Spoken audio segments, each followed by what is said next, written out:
Hello, chat.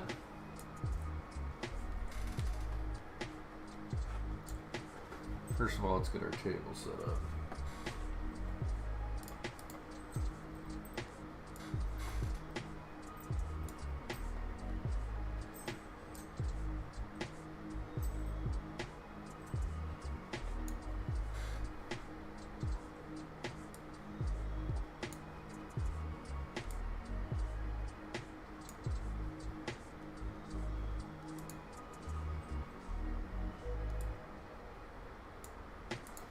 What about the underground LSD palace?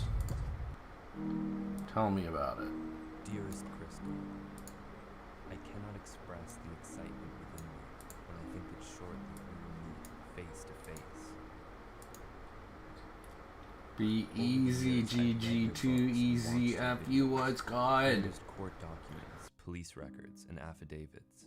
Yet I still feel confused about what happened between you, Todd, and the LSD laboratory so many years ago. I hope that when we are together, I will finally understand what transpired, and the truth will shine brightly as a crystal in the Kansas sky. Much love, Hamilton.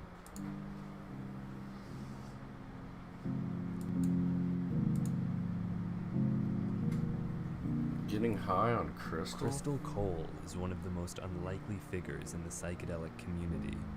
A goth stripper from Kansas whose introduction to the psychedelic underground came in February of 2000 when she fell deeply in love with a mysterious man named Todd, who is the heir to a spring manufacturing fortune.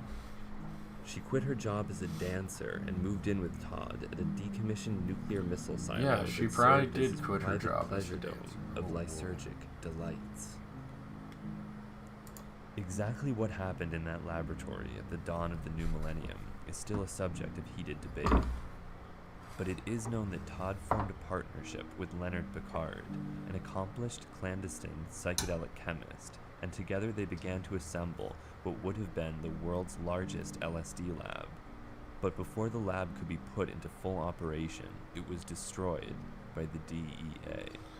Damn DEA. After verifying that my intentions were pure, Crystal agreed to meet with me to discuss her involvement in the lab and take me on a guided tour of the subterranean LSD palace that she once called home. The guided tour.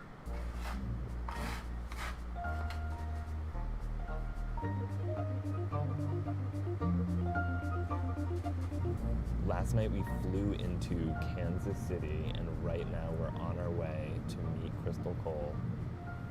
Outside of what she's written in her book Lysergic and her numerous YouTube videos, there's very little known about her. I have a lot of questions. I've wanted to meet her for a long time.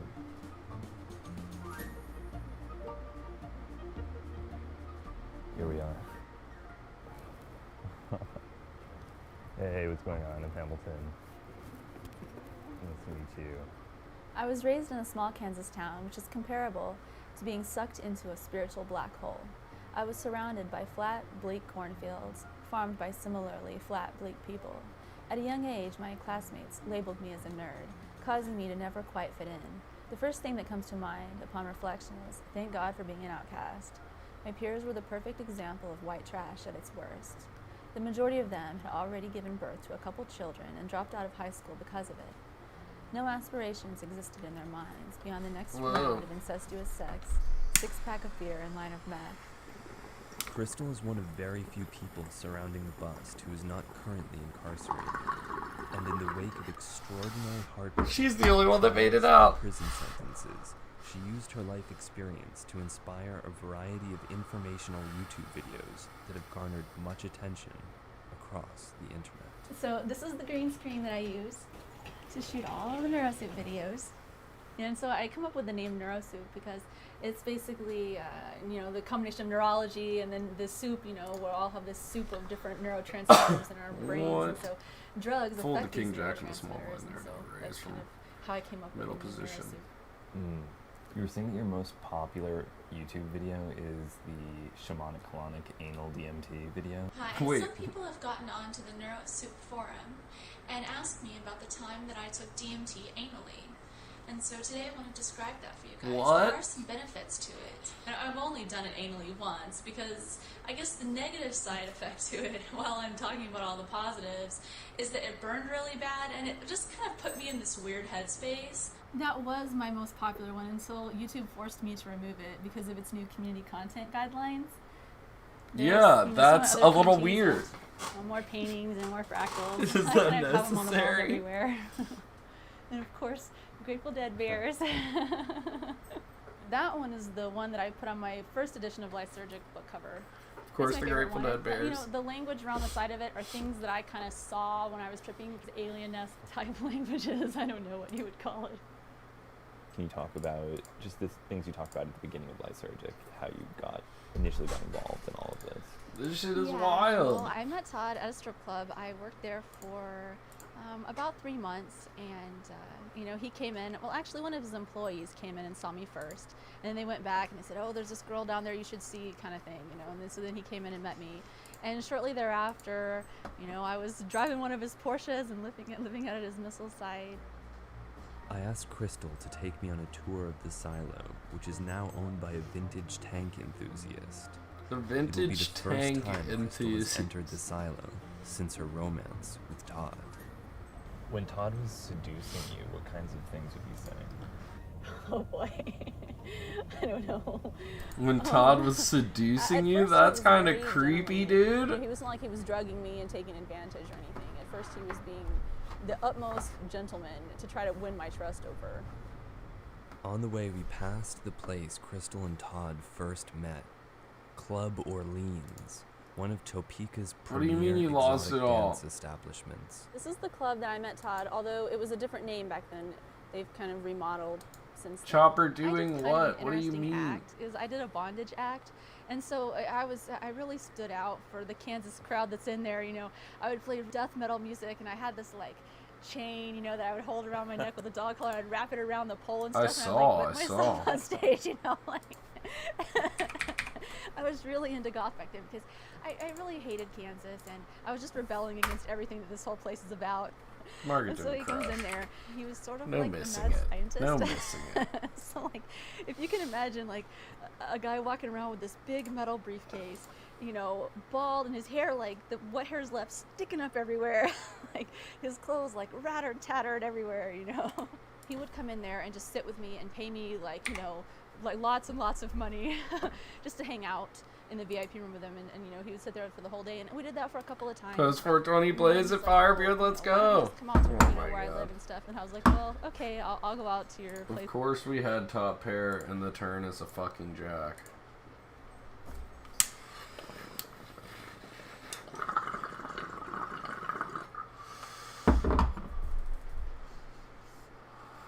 Take it, sir, take it. With you. They have a policy where you're not supposed to leave with customers, you're not supposed to do that. And I never would have done that, but Todd was so persuasive. And so I kind of gave in, you know, when I probably shouldn't have. If I wouldn't have met him, you know, I wouldn't have had all this horrible stuff happen. But I also wouldn't have had all the cool stuff happen. So. He drove Porsches and All had the lots cool of stuff. money. And, you know, he bought me money clothes and gave me money, and I didn't have to work at the strip club anymore. So I was like, hey, let's party. You know, I didn't care. I'm kind of excited to see what it looks like in there. I think it's going to bring back a lot of memories. As we drew Whoa, near the this is legendary crazy missile as site, fuck. I Firebeard, tried what's to good, man? imagine What's good? We're on a Crystal delay. arriving with Todd for the We're on a very delay. first time. You used to have to call in using this system right there, or you have an access code. Upon entering this silo, Crystal left the spiritual black hole of Kansas behind forever, and was introduced to Todd and Leonard's underground ring of chemists, dealers, and drug enforcement agents. Oh my god, Chopper. These tunnels are really fun when you're tripping because they'll just start swirling on you and you'll be like hanging on like, ah. And what was your experience with drugs before having met? Please, dude. Virtually none. Of course, I did the normal drinking alcohol, smoking pot. I tried meth twice, and I did coke once, you know, but other than that, I Joey Secco, that's for you. I didn't even know what it was. To All I decide know if is you it was have the like, money "Hey, to you put feel into good, crypto and you want to You'll put it like in. Don't worry, you'll like it. And boy, did I. Back then, I was on so many different substances. It was like living in an entheogenic monastery because I didn't have to work. I didn't have to worry about paying bills. I didn't have to do anything other than, you know, use psychedelics and, you know, pray to the God that we all share. The whole situation was centered around tripping, so we just wanted to be comfortable. This here is the missile bay. About where the tanks are is where we had a platform set up with a stereo, and we would have a couple of king-size beds in here and a bunch of different couches, like leather couches and things. That way we could hang out and have plenty of places to sit down and lay down What wherever. the fuck? Todd spent money with wild abandon, decorating the silo with stone statues, Persian carpets, This dude is cedar crazy. saunas, a marble bathroom with a tub large enough to accommodate a half-dozen people, and a $120,000 stereo system, which he used to play both Sarah McLachlan and Deep Forest at extremely high volumes.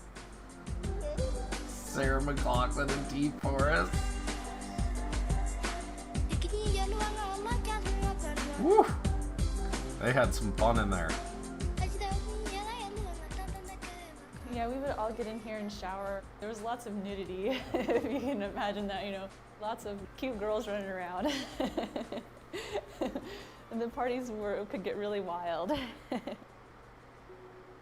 One of the things they really liked to do was have IVs set up and have some like DMT or some 5-MeO in the IV bottle. And they would sit there and then they would like, you know, crank it up so they'd start tripping more, and then they'd roll it down a little bit to kind of, you know, and so you could like, he would like surfing the DMT high, you know. I would do a lot, but not that. Todd seemed like the most spiritual person you'd ever meet. I mean, you know, and This when shit we would is trip together, it was wild. like, you know, I don't know, tripping with him is different than tripping with anyone I've ever tripped with, you know, and we experienced things like telepathy together, and, you know, we experienced God, you know, if you want to label it that, you know, together. Crystal was exposed to a cornucopia of psychedelic substances, ranging from the more common chemicals like LSD, DMT, and MDMA, to such rarities as ALD-52, 25/7 trading and everything. It's a variety 2021 of for Christ's sake. fluorinated 24/7. AMT Yeah. analogs, and a mysterious substance made by Leonard It's called coming. diazidine. Unbeknownst to Crystal, Todd and Leonard began to argue, and Todd was slowly overcome by fear of both Leonard and an impending bust by the DEA. Oh shit! I need to change my Todd was category. so secretive about everything. A couple of weeks before the bust happened, he gave me some MDMA and said, "Go in the bedroom and trip and leave me alone. Don't come out here." So I was like pretty high, and yet come out there, and I'm like, "What are you doing? I'm bored," you know. And so then I got to see all this stuff. You know, he had pictures of Leonard, and you know all of this stuff about Leonard, like this huge file on him. You know, looking back on it, I should have known something was getting ready to come down when he had all that stuff out, because then I could have said, "Leonard, you got to watch out." Wamego residents say they were shocked when DEA agents arrived into town on November What? 6th, looking for drug fugitives. In October 2000, Todd formally contacted the DEA and declared that he would like to turn in the world's largest LSD manufacturing conspiracy. What? Todd received total immunity for his involvement with the laboratory and walked away a free man, while Leonard was chased by the DEA, outrunning them on foot and hiding in a barn with his body covered with cold leaves to evade thermal cameras. The following day, Leonard was turned in by a farmer and eventually given 2 concurrent life sentences without parole. Whoa! And the police department were brought in to assist in the manhunt, which ended up being an 18-hour hunt for the individual. DEA agents believe the LSD lab is one of the largest in the world. After the bust, Crystal and Todd traveled across the country for 3 years with a small group of ravers and drug enthusiasts selling phosphorescent capsules of MDMA and living like psychedelic royalty in Seattle, Mendocino, Tucson, and Tulsa. Here's our California house. We had our own private beach down there. We tried to get the best we could everywhere.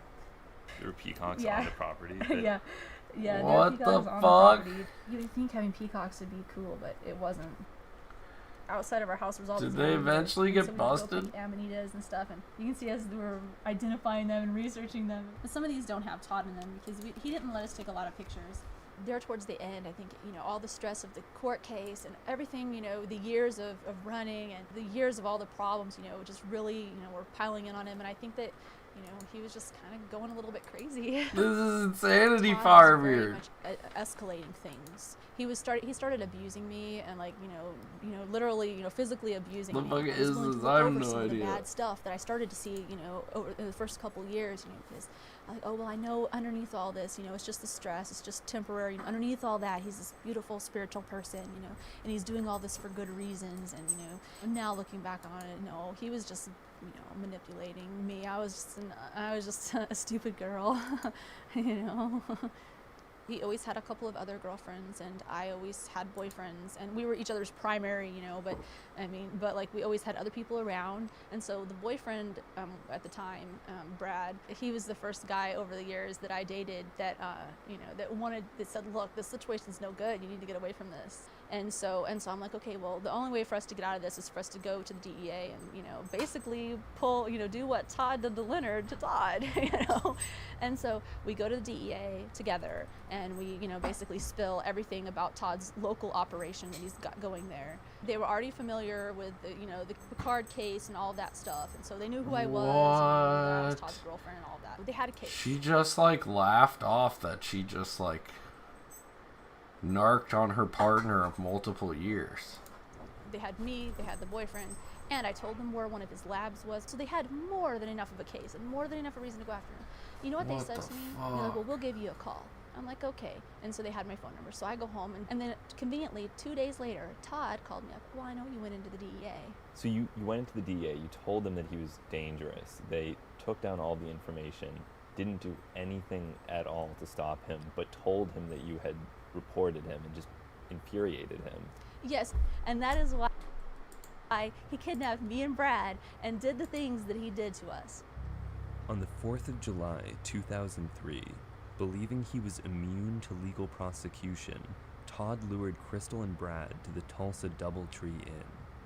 Shortly after meeting, Todd offered Brad a communion wafer laced with an unknown psilocin analog. The next thing I know, he's duct taped up, and they were injecting him with stuff.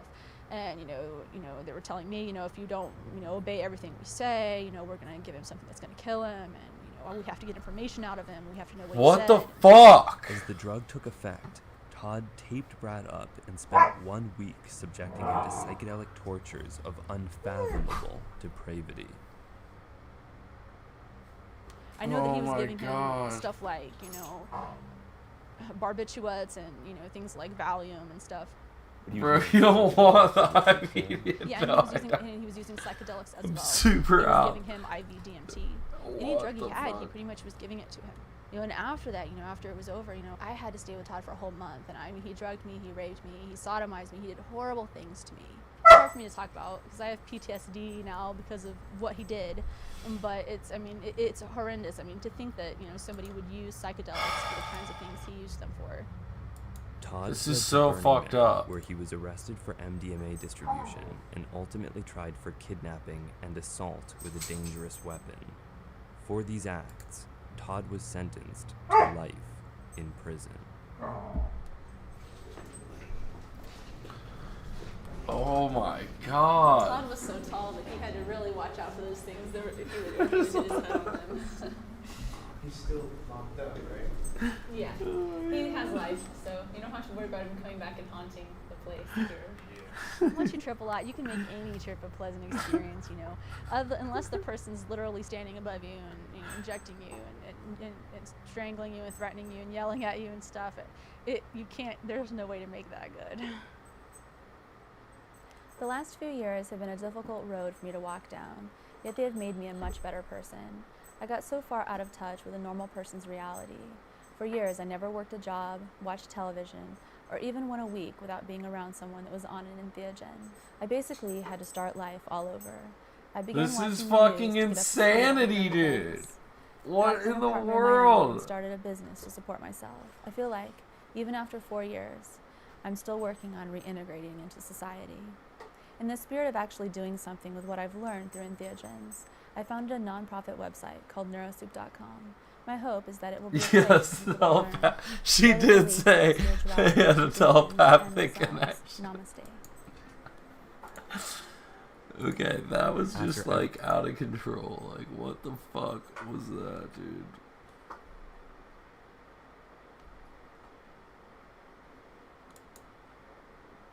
Wait, what's you're up? on.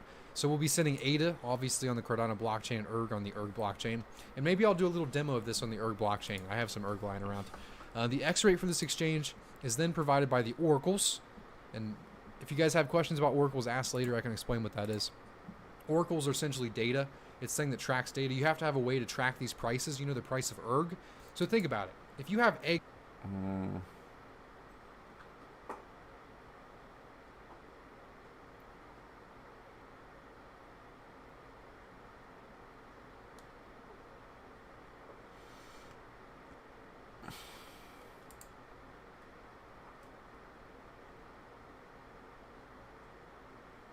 She got a slap on the wrist, like, Jesus.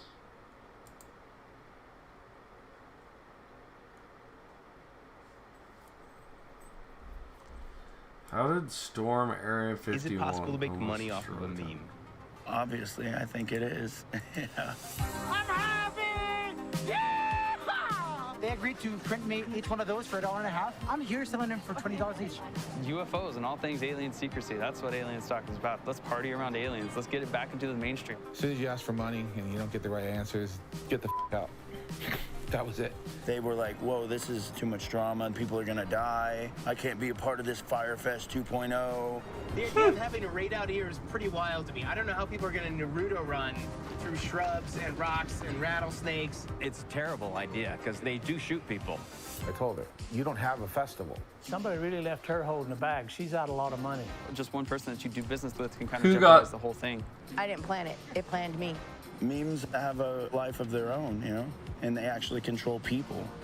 They make people do things. What the I fuck really is hope this? people actually come, otherwise this is all just a big troll on everybody. This is Alien Stock. How do you like it?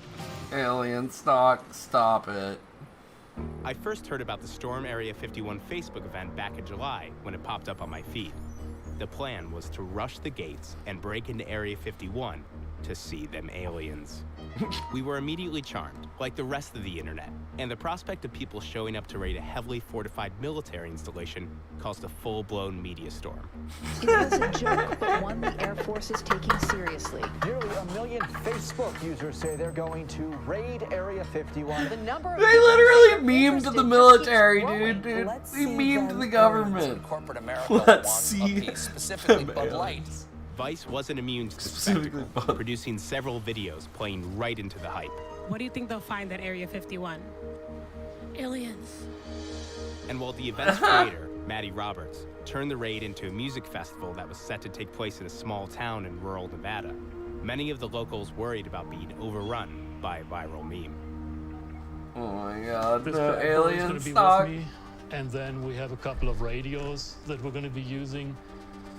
We're going to have a final meeting before this whole thing goes down, and basically the word is going to be, if one of us is in trouble, we'll just radio everybody, and hopefully everybody else will come in and help. I bought property here about 15 years ago, and I started what became the official Rachel website. His On shit the front is page super right here, we have an clean, update. dude. Like, It this says, interview with is less than coming, 2 he weeks cleaned to his go, shit no visible preparations spotless. have been made for this event.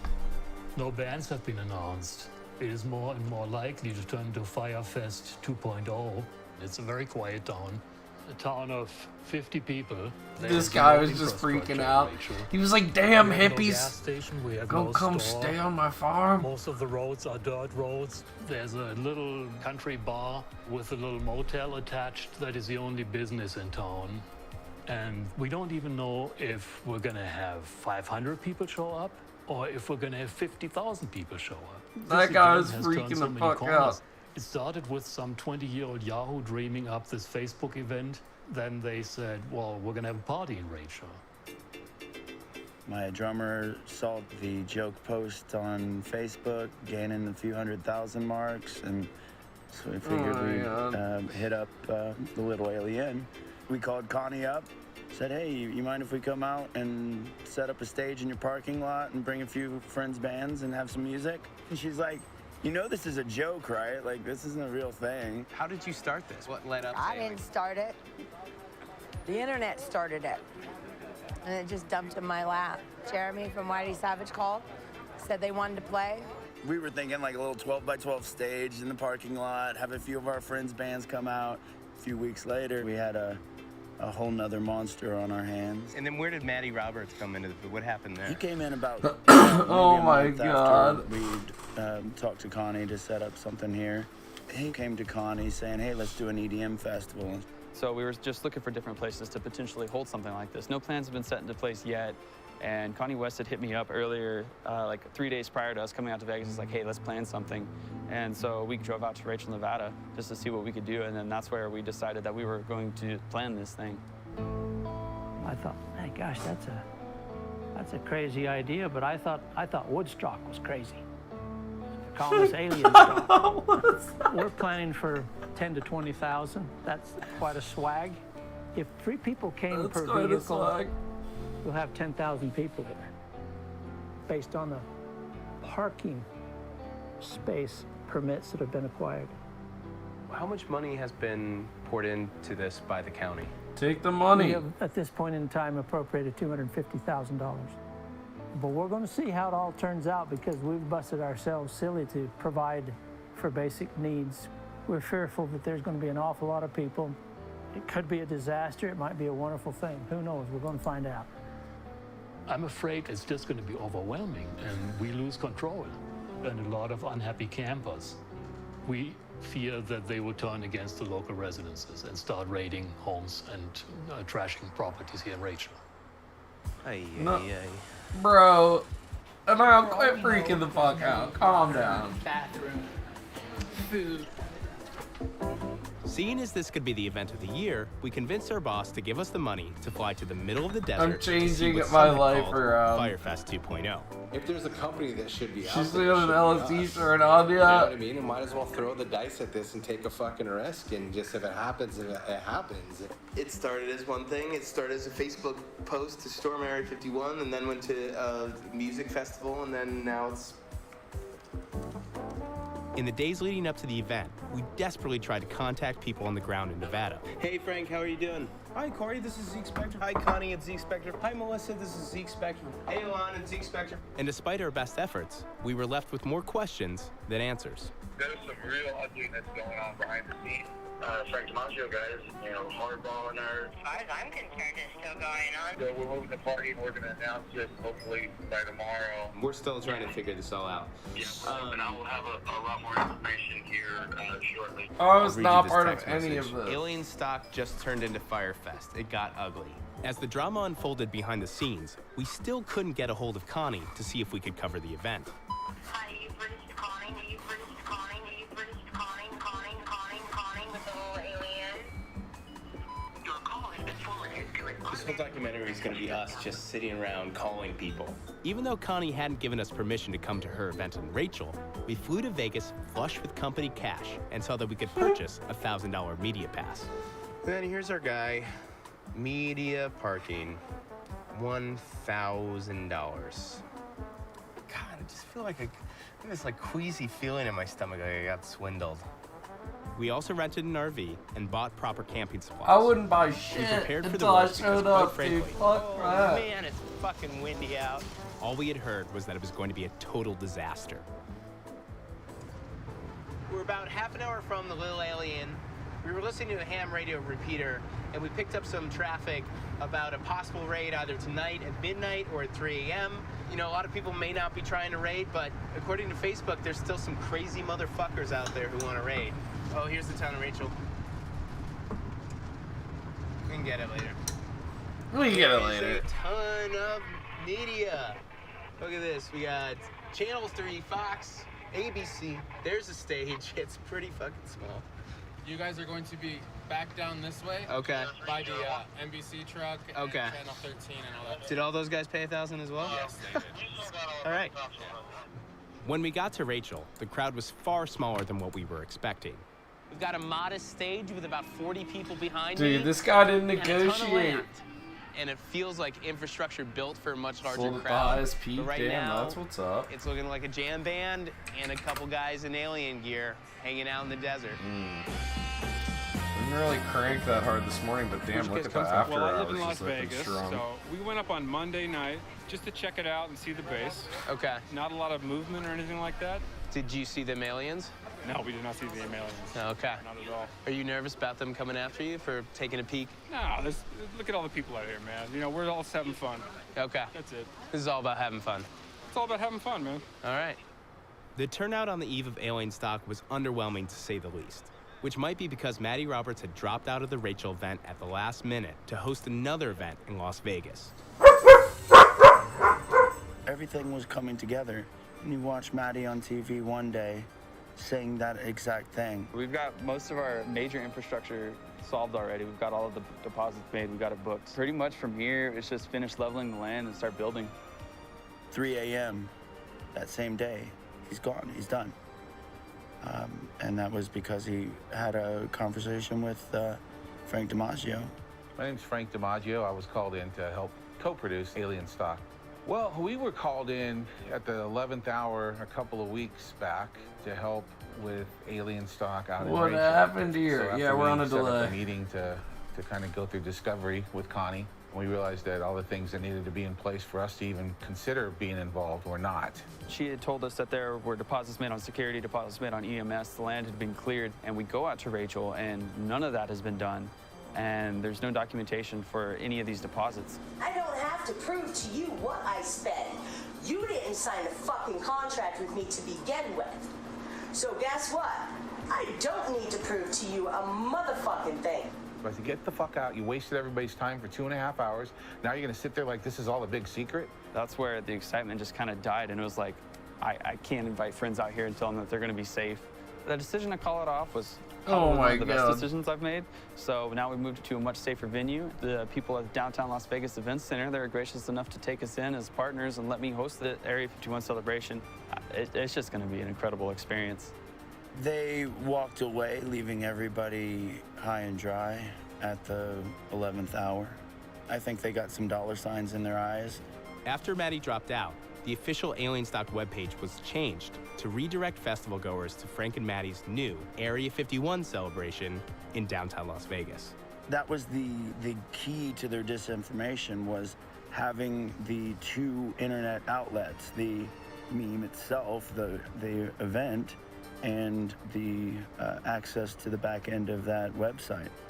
Well, we changed over the website. That way we Wow. weren't like misdirecting people to Rachel, just because I don't want to be a part of that. It's dangerous. It fucking sucked. It sucked. It was, you know, it was betrayal, and that's how it felt. He pulls out and leaves all this mess he started and created behind him. Well, I'm not impressed. Organizers for Maddie's event in Las Vegas said that 10,000 people had shown up in what was the start of a new enterprise that was revealed that very night. All right, we're back in the RV. Mm-mm. We went back I and don't looked believe at it. the original Facebook group, and it's now changed to Rhythmic, the peace official out, peace Alien out, Stock Rhythmic. Tour. Nightclubs, parties, festivals, meet and greets, and more. Coming to a galaxy near you. It's just so canned. Stand by. Stay where you're at. We're going to make sure that everyone has the idea that we're not crossing the line. We're just walking up Sniper Hill. It's off the main road from the back gate. It's actually much closer than the back gate. We're down to go. We'll gear up. This is exciting, but can we ride in somebody's car? We just don't want to take our RV up there with us. No problem, man. We're in a small Ford Fiesta, so Okay. just keep that in mind. Everybody warm enough back here? Yeah, I'm good. Thanks, man. Yeah, we're crammed in like 6 deep. I'm kind of like terrified. I mean, it's kind of like nervous, right? Are you guys not nervous at all? Like, like the what you told me before, Scott, is you. We went up the mountain a bit, and we were met with 2 Nevada State Police. They didn't say we couldn't go to the gate, but they strongly advised us to turn around.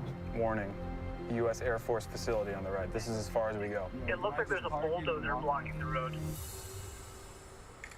Our caravan of 3 cars was about as close to a raid as we were going to get on that first night. As we took our What photos the for Instagram, I realized there was never going to be a mass trespassing. Like smoking a Standing under joint the there? stars gave us time to reflect on what the real point of this was. Thanks for bringing us Oh out my here, God. Scott. This is No worries, great. guys. Just big curiosity, man. It's the meaning of life. That's all it is. Are we alone? Tripping with the aliens.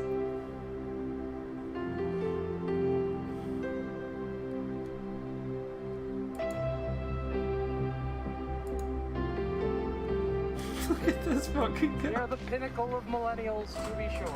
What better death could there be than dying for a meme? I'm the space monkey. I'm from Tahoe. I'm trying to find them aliens. I just want to see if it's gonna burn or if it's gonna thrive. What happened last night? You went to the raid? Yes, we did go to the raid, and then we crossed the line because the line doesn't really mean stuff. I don't think personally. I mean, sure, I disrespected their property or whatever, but like, yeah. Yo, I'm gonna go play with them though.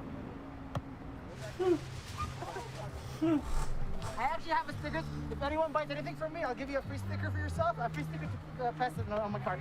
My name is Ali Al-Shiri. Very nice to meet. Very nice to meet you. I'm an international student at the University of Arizona. I'm a senior in computer science. Okay. Look, I'm young and I should be wild. I thought to myself, this is only gonna happen once in a lifetime.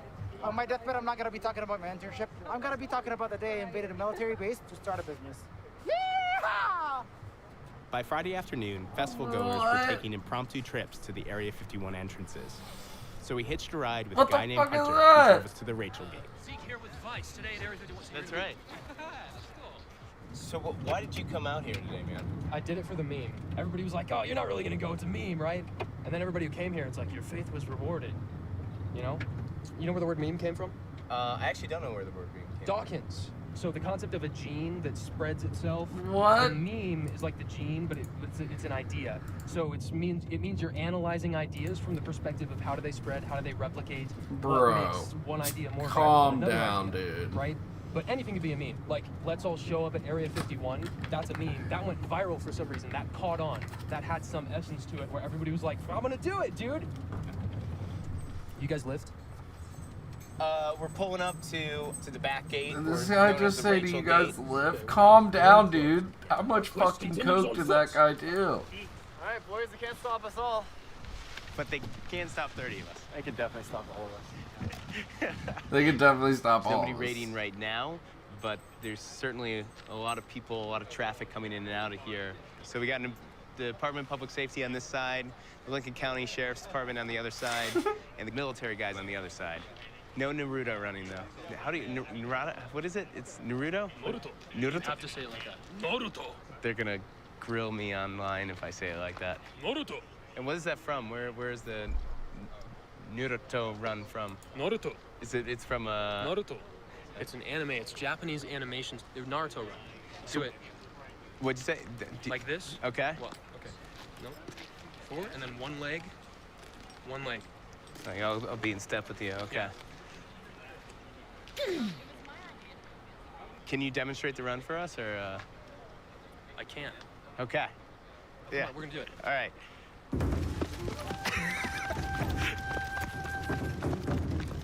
Is this right?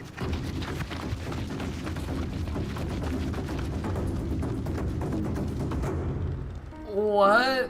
These people are on The first official fucking day of drugs, Alien Stock dude. didn't really contribute to the explosive content the media outlets were all hoping for. My name's Brian, These and I'm a people are on producer for legit a large drugs. media company based out of Manhattan. What do you think? I mean, the media hype surrounding this. We all, as people in the media, there's more media per capita here than any other event that I've been to. It's like, crazy, yeah. At More one point, there was media more per cameras than people, I thought, you know what I mean? I didn't think it was going to be like a Fire Fest scenario. I mean, we thought that maybe people might get kind of drunk enough or party enough that there might be some type of incident at the gate. But since we've been here, it's been pretty low key. And it was really funny to me though, like when we first went to the gate and like nobody was here, like we were all like super intimidated, kind of like walking up to that thing, you know? And now it's like, you know, everyone's so friendly, the cops are waving you in, almost like you're going on a carnival ride or something. There was a third alien-themed event happening down the road. We heard they were better funded and wanted to see if they had drawn the crowds that we had all been promised. No one. They're really here. So what brings you guys here today? Make money. Yeah? Take creativity to another level. Have you made much money? I mean, you've No. opened doors, but have you sold a lot of stuff today? No. I sold a lot of stuff before we came here, so Okay. I'm waiting for the crowds. So what do you got here? You got some alien poop? Yeah, this was my wife's idea. These are all geodes from our Jersey Hill mine in southern Colorado. Okay. The lady wanted to come buy them all. I'm like, you want to buy all these geodes? She goes, oh, they're geodes. I'm like, yeah, it's not alien poop. So she was a little disappointed. What would she have done with all that alien? You're poop? supposed to let her buy them What should we do all. with all the alien poop? Everybody that's come tonight to contribute. You were supposed to let her buy all of it. You should have given her a fat deal on the alien poop. Are we alone in the universe? That's really what we're asking. I really did think there would be more people. Yeah. And maybe there still will be. I mean, I think there's obviously been a lot of confusion in the press about what Who the events fuck were is really Dave happening, Foley? and the fact that millions of people responded to it is pretty amazing. Yeah. And I think that shows that there's a real desire to know what's going on. Yeah. This gentleman right over here, very nice man. He's selling geodes labeled as alien poop. Yeah. Do you think businesses like that, do you think they're helping or they're hurting the cause? Kids in the Hall. That's the dude that showed up. The dude from fucking Kids in the Hall. The seriousness of the subject. Oh my it makes God. It too easy for press to show up and they can just focus on that guy. You know, you can find the people who, you know, claim that they've visited Venus. We're back at the Rachel Gate. Okay, we tonight get this it. time. Nobody showed up to Area 51. What's next?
Oh shit. Wait.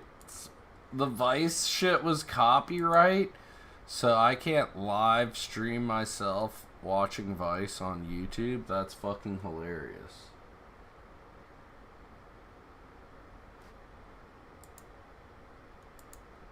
Are we live? Sheriff's Department on the other side, and the military guys on the other side. No.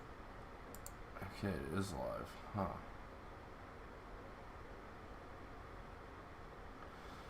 I can't, like, watch videos.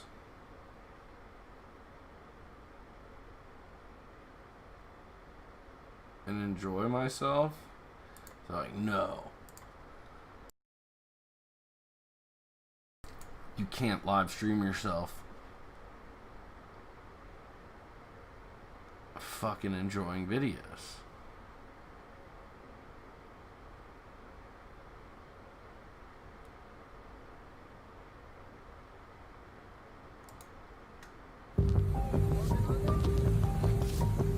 Whoa.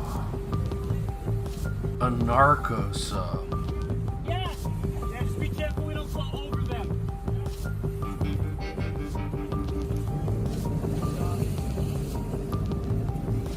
Why do you need to, like, recover it all? Just sink it. Keep doing that.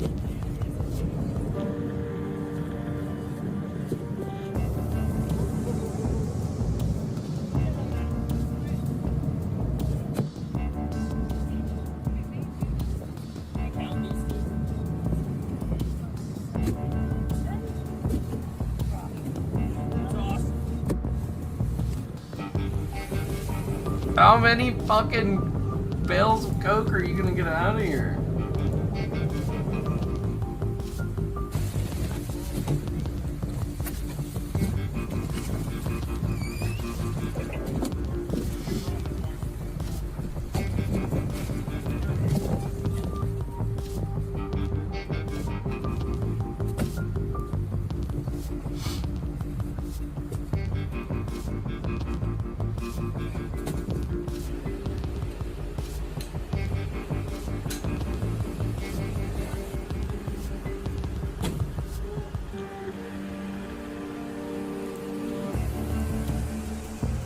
do they do with all that?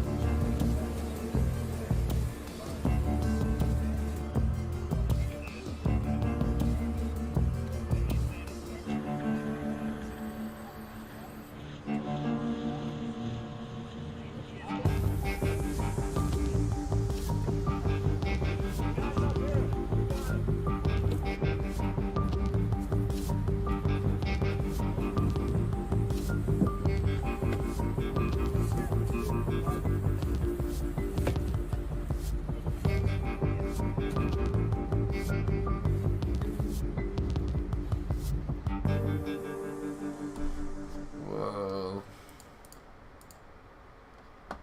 Wildin'.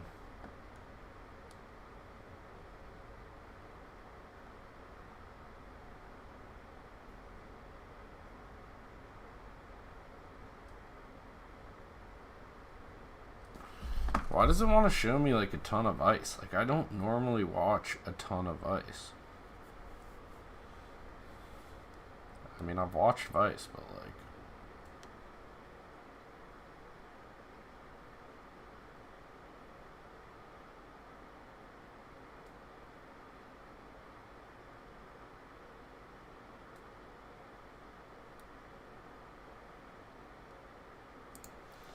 Scratching SC, what's good?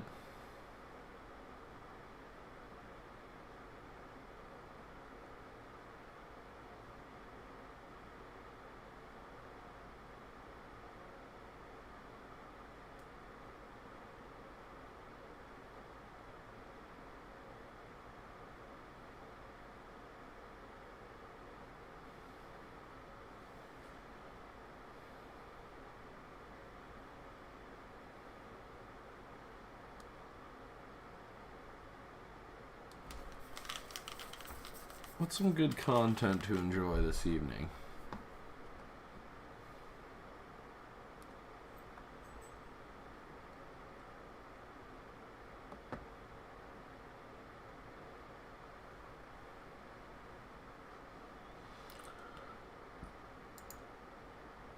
Help us understand the yin and the yang here. On one side, you have Janet Yellen, who seems to have a critical view of cryptocurrency and Bitcoin in particular, probably in line, by the way, with where Steven Mnuchin, the former Treasury Secretary, was.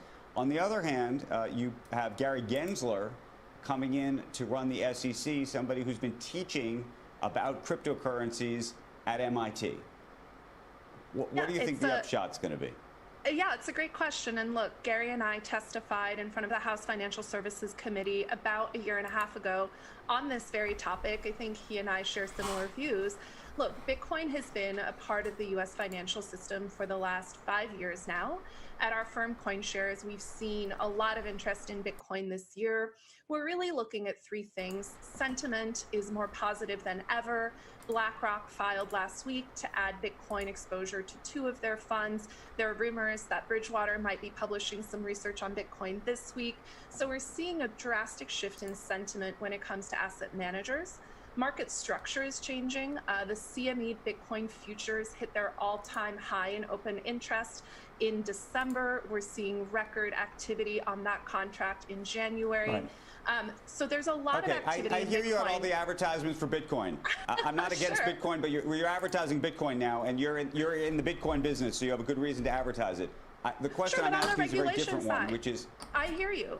On the regulation side, look, Okay. Bitcoin's been regulated. It's regulated by this. Markets are regulated by the CFTC. The SEC oversees any products that contain Bitcoin. So Bitcoin is already part of the regulated market. And again, Janet Yellen's comments, if you look, she provided written responses to her testimony.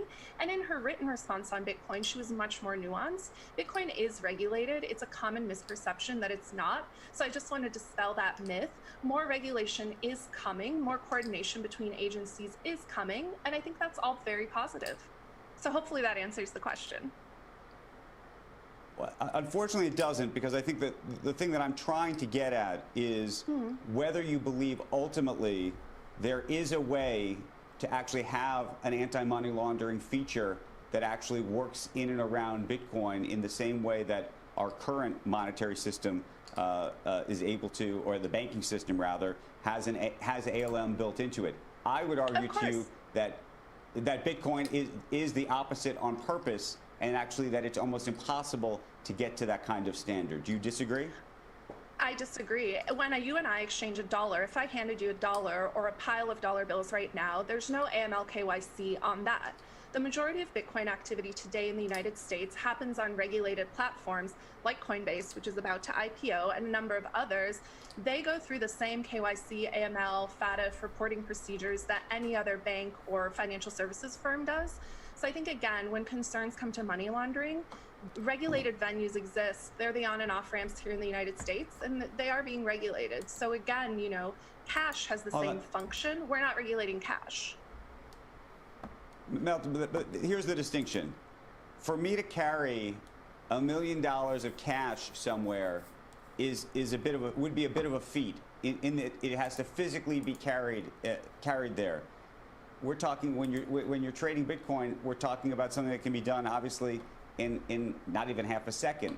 And so the real question is, to me, the idea of comparing cash in this regard to Bitcoin is an unfair issue. The other piece of it is you do have these unregulated wallets. That is the major difference, and it's unregulated at very, very high numbers, meaning that you can transact millions of dollars at a time, whereas if you were trying to do that with cash, it would actually be challenging and therefore be harder and Base Cobra, somebody in a different setting. Yeah, we're on delay too. But look, if we look at financial fraud, the #1 place financial fraud happens is within the banking sector. Just look at the settlements that happened last year. Obviously, because there's only one. Hold on. Can I say the argument that it happens with cash is ridiculous because it is the biggest market. So let's put that to the side. I won't even. I can't even have that discussion in reality. What I'm asking you is a different question, which is. Sure. Go ahead.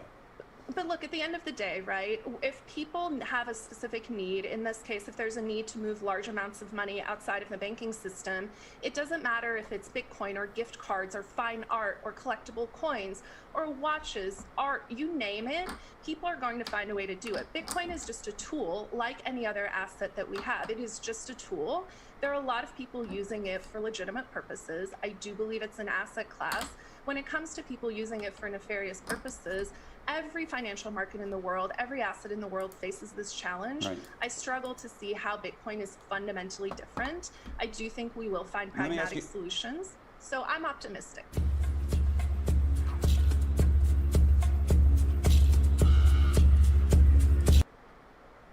Interesting.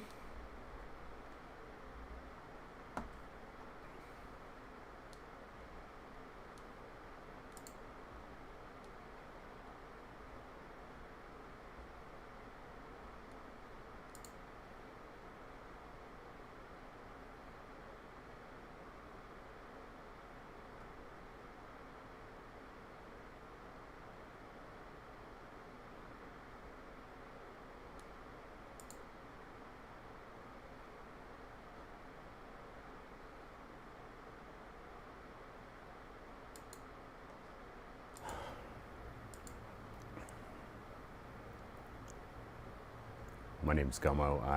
I'm a hacker. I've been a hacker for the past 36 years. Who the fuck is Gummo? And, I'm here to tell my story. Who's this guy? My story started pretty young, right? I was born and raised in Jacksonville, Florida. Grew up absolutely dirt poor, and learned how to hack some shit. I had an older brother. I had two older brothers, one half brother and a natural sibling. And all of us grew up in Jacksonville. Growing up in Jacksonville, you know, we only had a mom, our mother. She raised us by herself, all three of us. All right, bro. The best, are we just gonna do the this best that she could. She was straight on interview like this? She was an alcoholic. And she did the best, raising three boys. My mom passed away when I was 12 years old in 1985. And I actually woke up on December the 7th, 1985, and pulled the covers back, and there was my mom. And so ever since then, I've been on my own. Bro. My brother and I, we went to go live with my aunt, but she failed at that miserably. And my father was in prison, so there was no choice really but to live with friends of the family, which we did for a little while. And my brother, he was about a year and a half older than me, so he was much more the free spirit, and so he just went on his way, went on to do his thing at 16 years old. By that time, I'm 14 and a half, and really on my own. And that's when I discovered computers, right? Actually, I discovered computers about 3 years earlier, before my mother passed away. Never really gave any consideration to it other than any other normal kid at the age of 8, 9, 10. So it sat until my mother passed away, and what did this kid before do? she passed away, the night that the night actually that she passed away, she had come home from graduation. My half brother had graduated basic training at Fort Benning, and the thing she told me before she went to bed was she asked me how my computer studies were coming along, and I lied to her, right? And I said they were going great. In actuality, I really wasn't doing anything. Then she passed, right? And then you deal with what you can deal with when you're 12, 13 years old, and my outlet was computers. First, I withdrew like any other kid does. I guess, I don't know. This is too depressing. I did withdraw, such as Paris or in Georgia or LA, which have long for myself, right? Everything. From food to money for clothes, for school, everything. My entire existence depended on my willingness to make sure that I was taking care of myself. And so that's what I learned how to do. I learned how to, at the age of 15 years old, I took a Bell and Howell language master, and I learned how to reprogram credit cards. To use them in stores and ATMs, back before ATMs really had a dedicated ATM line to verify a transaction. Dude is wilding. And of course, I would understand the batching process and all that. But that was 32 years ago.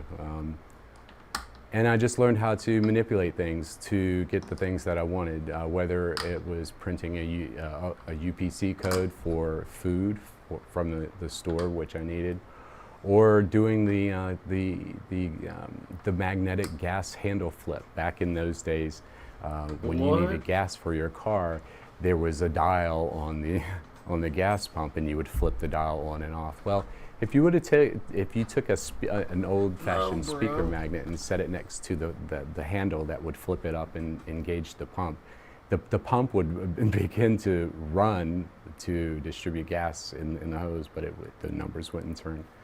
And so that was so I kept learning these tricks. Right, I kept learning little tricks to survive, survivability tricks. Learning how to social engineer people to get what I wanted, whether it was access to a specific computer that I wanted to dial in to steal some files from, or whether or not it was to convince the supermarket manager that I had left some food behind, when in turn I actually hadn't, just so I could eat that night. So, just growing up, meeting hackers online, people giving me what I felt like was worthwhile advice to survive, to be able to, not wind up in a bad situation, and that's exactly how I kept myself from falling apart, from going under. living with, and all of the while, right, I'm still living with friends of the family. 1989 comes around, I'm 16, 17 years old. The friends of the family really had enough of me living there, so the official parting of ways, right? So there I am. I just turned 17 years old, and I'm on my own. I had a Chevrolet Chevette, a 1984 Chevrolet Chevette, no, a 1982 Chevrolet Chevette, powder blue, and all of my stuff was in there, and Damn, including my TRS-80 Model 2. Hey. I lived in my car for the better part of the entire year of 1989. Bro, this is nothing exciting.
Has there been any new all gas no brakes videos? No.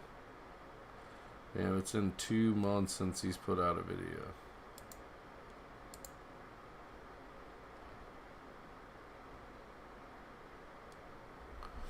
What happened to this dude?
What do we watch now?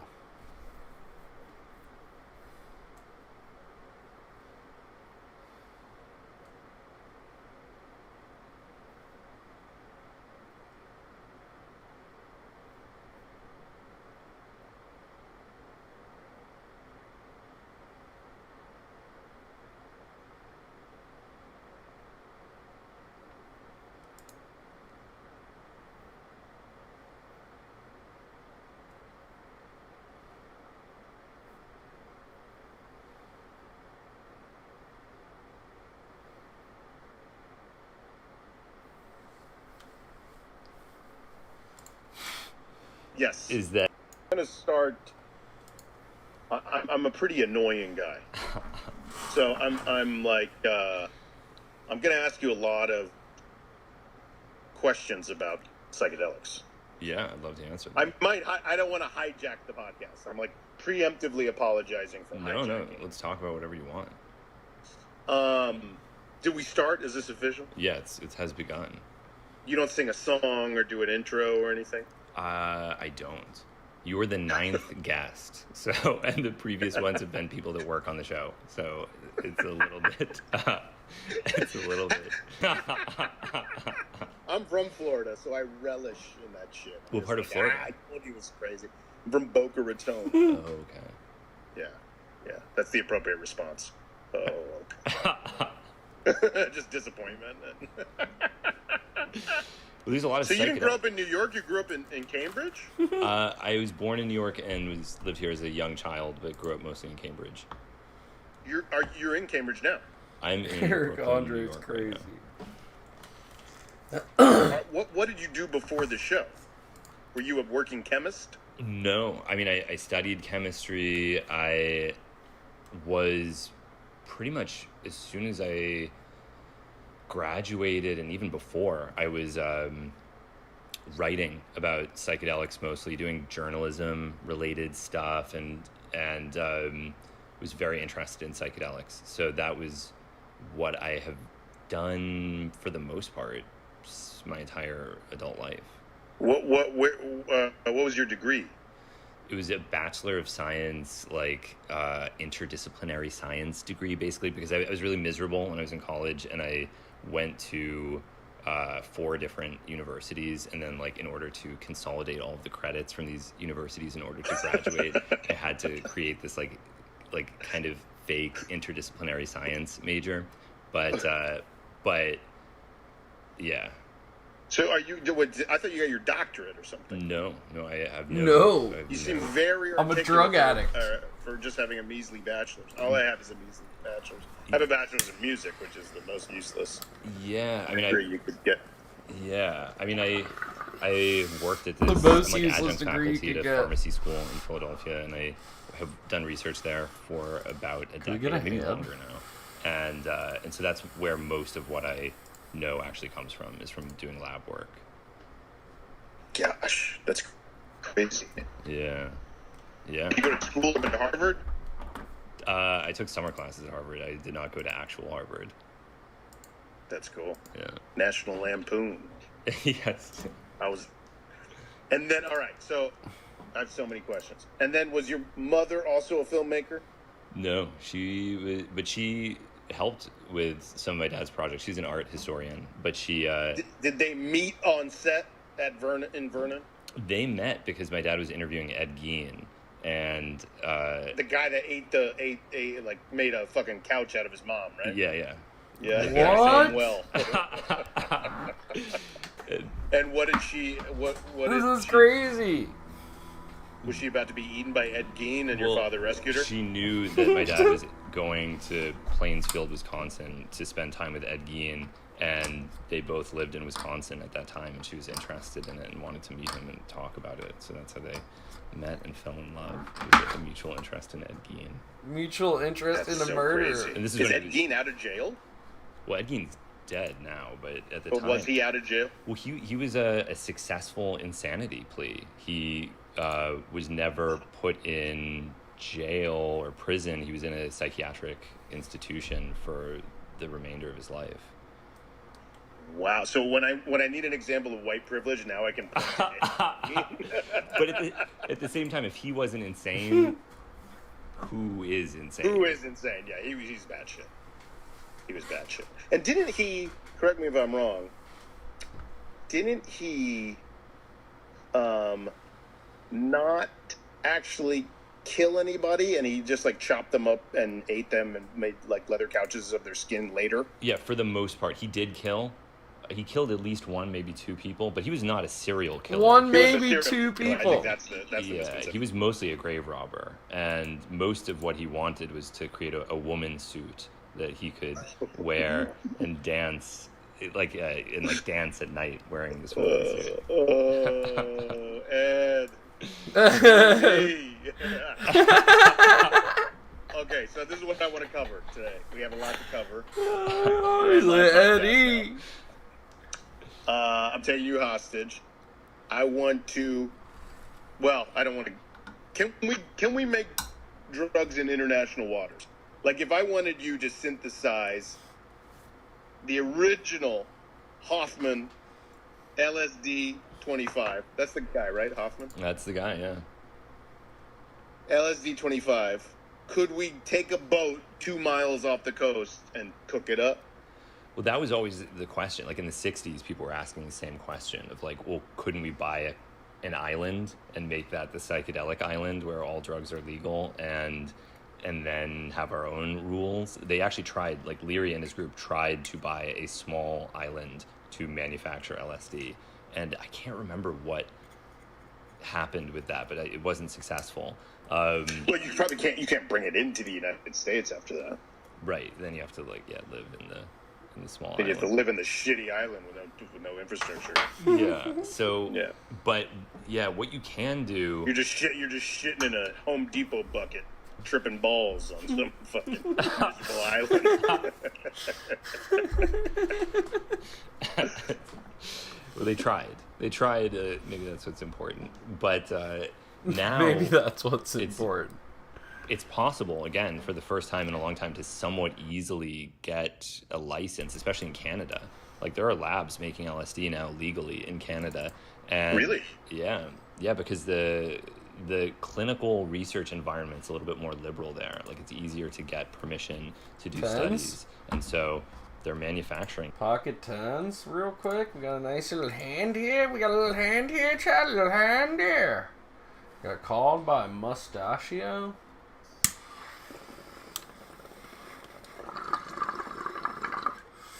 Mustachio question. Just a smooth call. Can we see a title of the flop, please? Please? Chat? Please? Anyone? Bueller?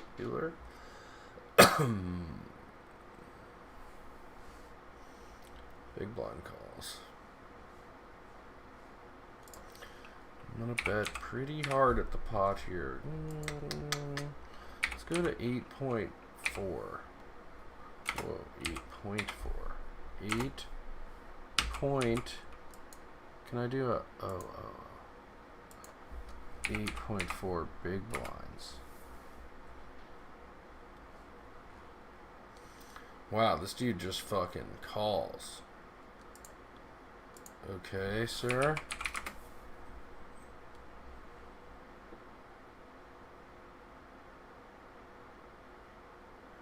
Well, now we river the absolute nuts.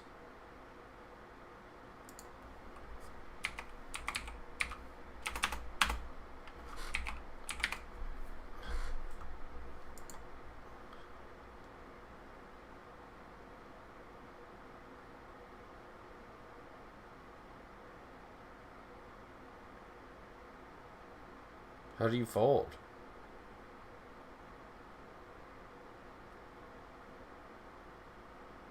Quad?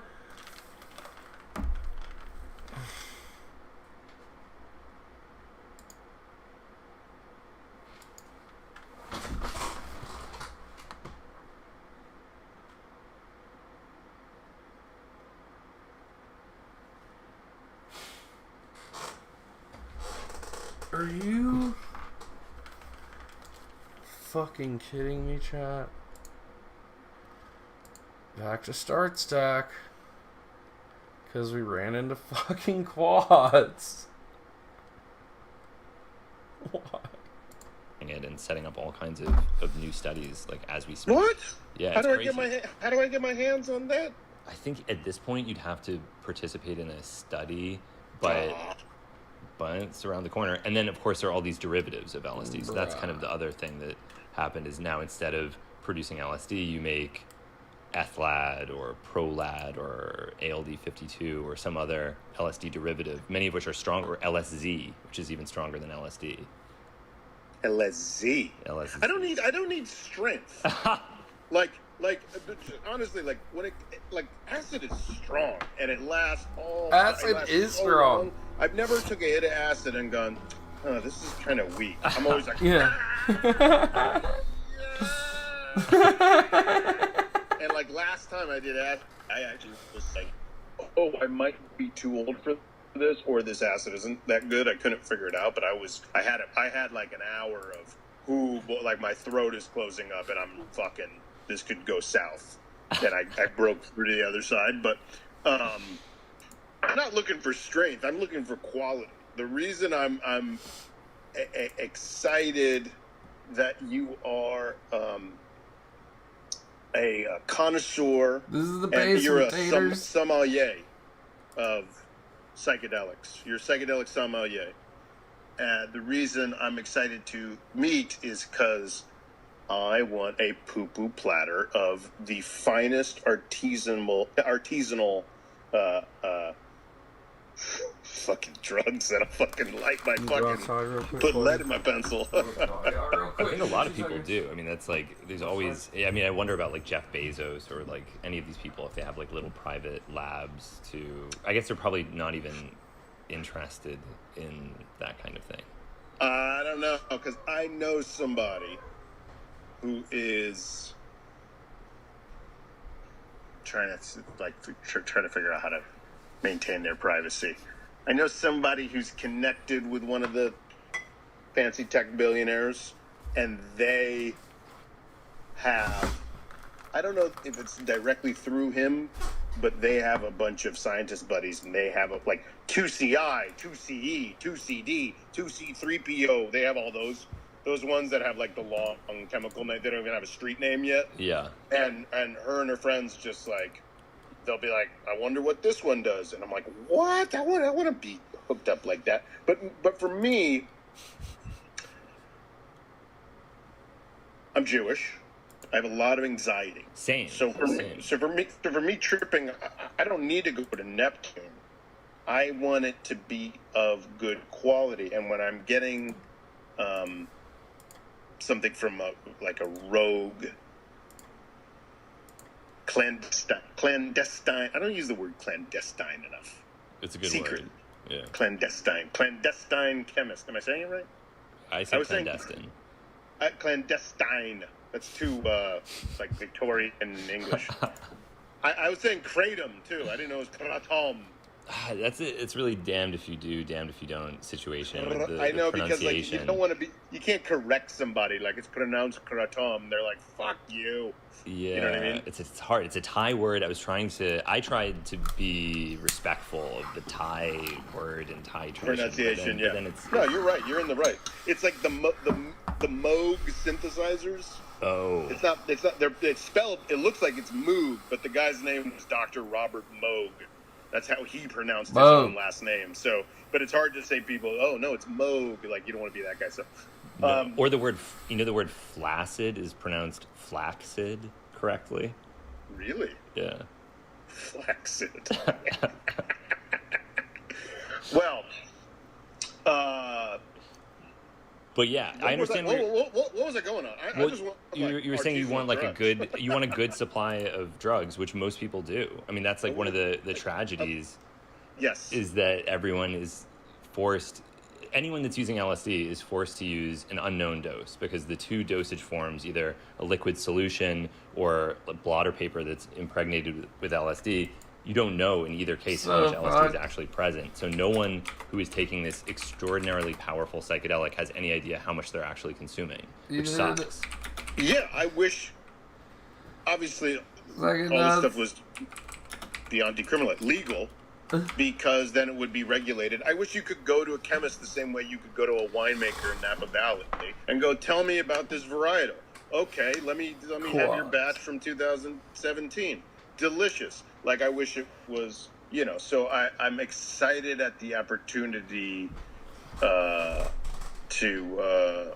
have pick your brain about any acts. I mean, I don't know what we're allowed to say. Maybe I'm incriminating myself. I know I'm like the guy. I'm like the Trumpers that just stormed the White House, like to camera, giving their name. Like, I just took a shit on Pelosi's desk. My name is Kevin McNamoo, and I live in Possum Fuck, Arkansas. My address, but wait. Let me start over. I'm asking for a friend. But yeah, most people feel that way because I think that's one reason most people are afraid of drugs, is because they should be afraid of them, because they have no idea where they came from or what they are or what dose they're consuming. And so it's much easier to just assume that they're all dangerous than take the time that would be necessary to either learn to produce them themselves, or to get a ultra sensitive scientific scale and analytical instruments like a mass spectrometer so that you can actually know the identity of whatever drug it is that you're consuming. So it's a mess. It's a mess for most people. And I would love to make LSD for you. I wish it were like a non-criminal act. Yes. MDMA too. I wish I had like pure, not stepped on. This is I'll tell you my tale of cocaine. I'm not a big coke guy. I've done coke less than 10 times in my life. And because I'm like hyperactive, and it's like the effect is fleeting. It's a very gross way to ingest drugs through your nose. Again, Jewish. I'm constantly blowing my nose. I'm constantly thinking, am I about to get sick? So anything with my nose, I'm like, nah, the nose is just off limit. I don't want to fuck with my nose. I'll drink I something, agree with eat this something, so or smoke much. something, but putting something in your nose. So I don't like the way you take cocaine. I don't like I don't know. Here we go again, chat. Pocket Jacks. Oh my god. Raise, we 3-bet. This dude jams behind us and we have jacks, dude. So bad. Ace King, Ace Queen is coin flipping with us. Queens, Kings, Aces has us dominated. This dude's all in too. Good luck us. Kings, Ace King. Can we get a jack? Oh my god. Ace, jack on the turn, jack on the river. 2 outs. And it's gone.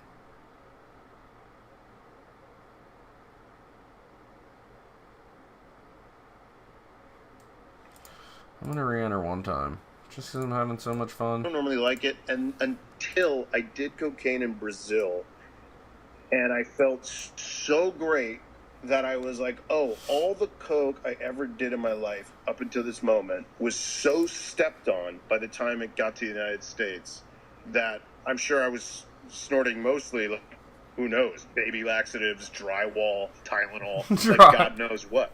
So just having I agree. Like artisanal straight from the chemist, clandestine chemist is it would be great. It would be, yeah, and that's, especially ridiculous. Wow, I'm getting some like crazy psychedelic distortion. I know, yeah. What is this? I can't tell if that's on purpose. It's not. This is just like organically happening. But okay, so just with this diagonal stream of colors. Yeah, I mean, and especially with cocaine, because it's just a plant alkaloid that they're extracting in South America. It's especially unfortunate that people are adding all this garbage to it. And I've analyzed a lot of the street cocaine that circulates in New York, and it's always contaminated. 100%. Yeah, 100% of the time, cocaine is what contaminated. is it contaminated with? 100% of the time. Caffeine, often. I've never seen amphetamine or Moose, what's methamphetamine. good? I have seen We're this popping chemical off, Moose. We're at like 10K. another chemical called We've been levamisole. making That's some like great a trades, veterinary Moose. deworming agent. Moose, we've had like 140 people today. At like 9 a.m. we had 140 people in the channel. They won't kill my client. They won't kill the client, but they won't. It's not good. I guess so. Yeah, I guess, yeah, it's just white powders that are, with caffeine, it's stimulating, so that makes sense, and it's cheap. You just missed my boat versus How much of quads. it is You're going to see the actually jack from the sound. coca leaf or coca plant? I never did any quantitative analysis, but I would imagine less than 50% in most of these samples. Gosh. It's pretty bad. So then it's like, of course, I don't use cocaine either for that reason. It's gross. Or if I would, I would just drink a tea that's like a coca tea, which is a very delightful way of consuming it, and it doesn't have any of this like snorting a powder or this like intense high with a low come down. If you drink it as a tea, it's almost indistinguishable from caffeine, and then if you drink a little bit more, it's a little bit more stimulating, but it never has that spike of intensity with a come down that people associate with cocaine. Yeah, I drank khat in Israel. You know, that like North African. Of course, yeah, of course. And yeah, that shit works. I mean, I was That shit they made like works. an iced tea out of it for me, and I drank it while I was on stage, and I kept sipping it, not thinking about it. And by the second show, I was like 1975 Robin Williams, like heart pounding on my chest. What did the audience think? Were they into it? They were so into it. That was one of the farther for a comedian. It's probably like this for a musician too, but I want to know. For a comedian, the farther you travel for the gig, the more appreciative the audience typically. So Australian audiences are killer, fucking amazing. New Zealand audience is amazing. I did Berlin, one of the best shows I ever did. Tel Aviv, one of the best shows I ever did. They're like so appreciative that you took that flight. But was the Israeli audience impressed that you were eating the cot? I think that I sound crazy, so people just think I'm like super crazy. So to me, that was super. Drinking cot on stage, trying a drug in front of trying a drug for the first time in front of an audience. It was pretty was wild. already like the daredevil in me, you know, the big stunt. But the audience from my show thinks I'm like completely nuts, like Gigi Allen eats my own feces, Ed Gein level of psychosis. When I'm not, you know, I'm kind of like a boring suburban dork, anxiety-ridden dork. Yeah. You know what I mean? I don't. I mean, I see only the crazy side. I don't see the dork side. I think that the dork side makes for worse television. So I lead with my id, and I leave the rest of the Freudian equation at home. Okay, so we talked about something else. Do you want to switch gears? Yeah, let's switch I gears. want you to put. I want you to put a poo-poo platter of artisanal drugs into my hand. Yeah. I want you, because I know at your house, I know you're playing it cool because we're recording, but I know at your house you got a fucking bar. You have like Frank Sinatra's bar, but instead of like whiskey, it's just like 2CE, 2CI, ethnophemalene, fifafine, DMT, XYZ, and all that crazy shit. I'm pretty paranoid though. I'm careful. I'm very careful because with all these things, I feel like I'm really cutting it close to what is legally permissible. I don't know. I haven't had any interference, but it seems like it's just on the edge. And then after it's done, You're playing it right. I think like you can't. You know, you're just observing people making drugs. You're not doing drugs where they are illegal on camera. You went to Mexico to do salvia. You know what I mean? I think you are. It has that. Your show has that feeling of like you're right on the razor's edge. That's what gives your show stakes. It's like you're on the edge, but you thread the needle very well. It's produced very well. Yeah. And with there's an episode coming out tonight that's all about methamphetamine chemistry, and that was another one where, I mean, I hope for the best with it. I really hope that no one gets in trouble or anything bad happens as a result of it. What's interesting to me is that you're allowed to. So the S&P department, they let you say how to chemically produce the drug. That is what surprised me, because I remember reading an interview about Breaking Bad, and they said they purposely put out completely incorrect chemistry on the show because S&P was like, well, we don't really actually want to be responsible for teaching people how to make methamphetamine. And and that's true.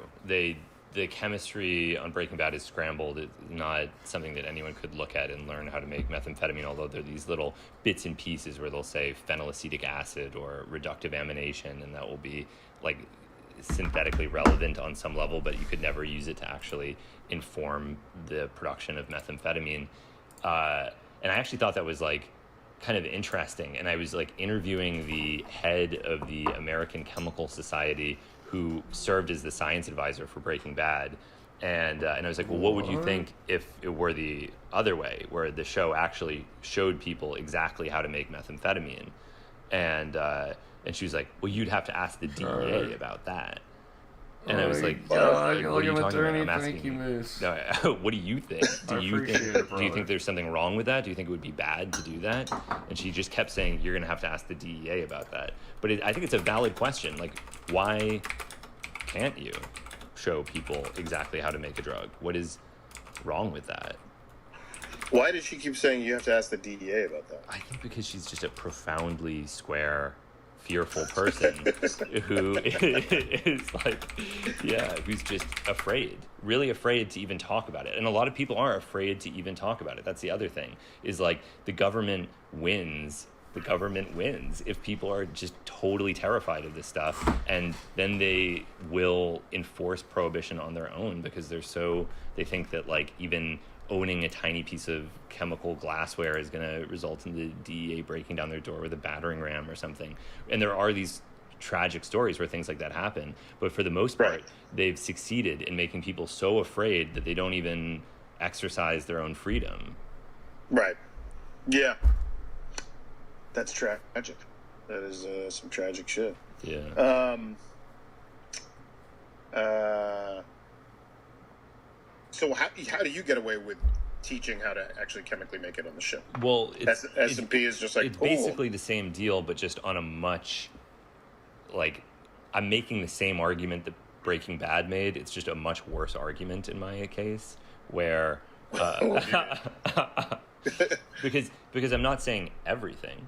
I'm not saying how to blow the glassware. I'm not saying how to produce the solvents that are used in the reactions. I'm not saying exactly how to purify certain intermediates. There's always some information that is left out. So I can in good faith say that not everything has been revealed. And often that is the case. There's some little, I wouldn't even want to say absolutely everything, partially because it would be so long that it would be boring, but I imagine for most viewers, maybe not. But also because you want to keep it a little bit difficult. You don't want to actually spoon feed the information to people so that they could follow it without thinking about it at all, because that, I think, might be dangerous. You want to keep it just enough so you're exposing them to the full trajectory of the process and the chemicals that are involved without, giving a recipe that can be followed. Right. That makes sense. All right, so I want to talk about your friend. Oh, yeah. So you had a friend who permanently lost their mind during a trip, and you were with them. Yeah, I was. So you were tripping and watching your friend lose their mind. Yes, yeah. Which is a nightmare. Yeah, it was a nightmare. It was a nightmare. I mean, he was having a nightmare, but you were also. So what did you? How old were you? What was the situation? I was a freshman. I was a freshman in college. I was probably like 19 or something, or 20. Did he ever seem like mentally unstable before this event? No, he didn't. He didn't. But if happened? If either of us were mentally unstable, it would have been me. And I did not think that it was a very weird and unexpected thing that at the time, because I had relatively few experiences with psychedelics, I didn't know if that was just what happens. Like every time you do it, you're rolling the dice with your sanity, and that could be the time that you never come back. Because if, on the third time that you do something, or fourth time that you do something, you watch someone irreversibly lose their sanity, it definitely increases the stakes, and very early on gave me like a huge respect and cautious attitude towards psychedelics, because I saw this like extreme worst case scenario that few people ever see with someone who was my best friend at the time. That's heartbreaking. What was some of his behavior that you were like, holy shit, so-and-so's losing it?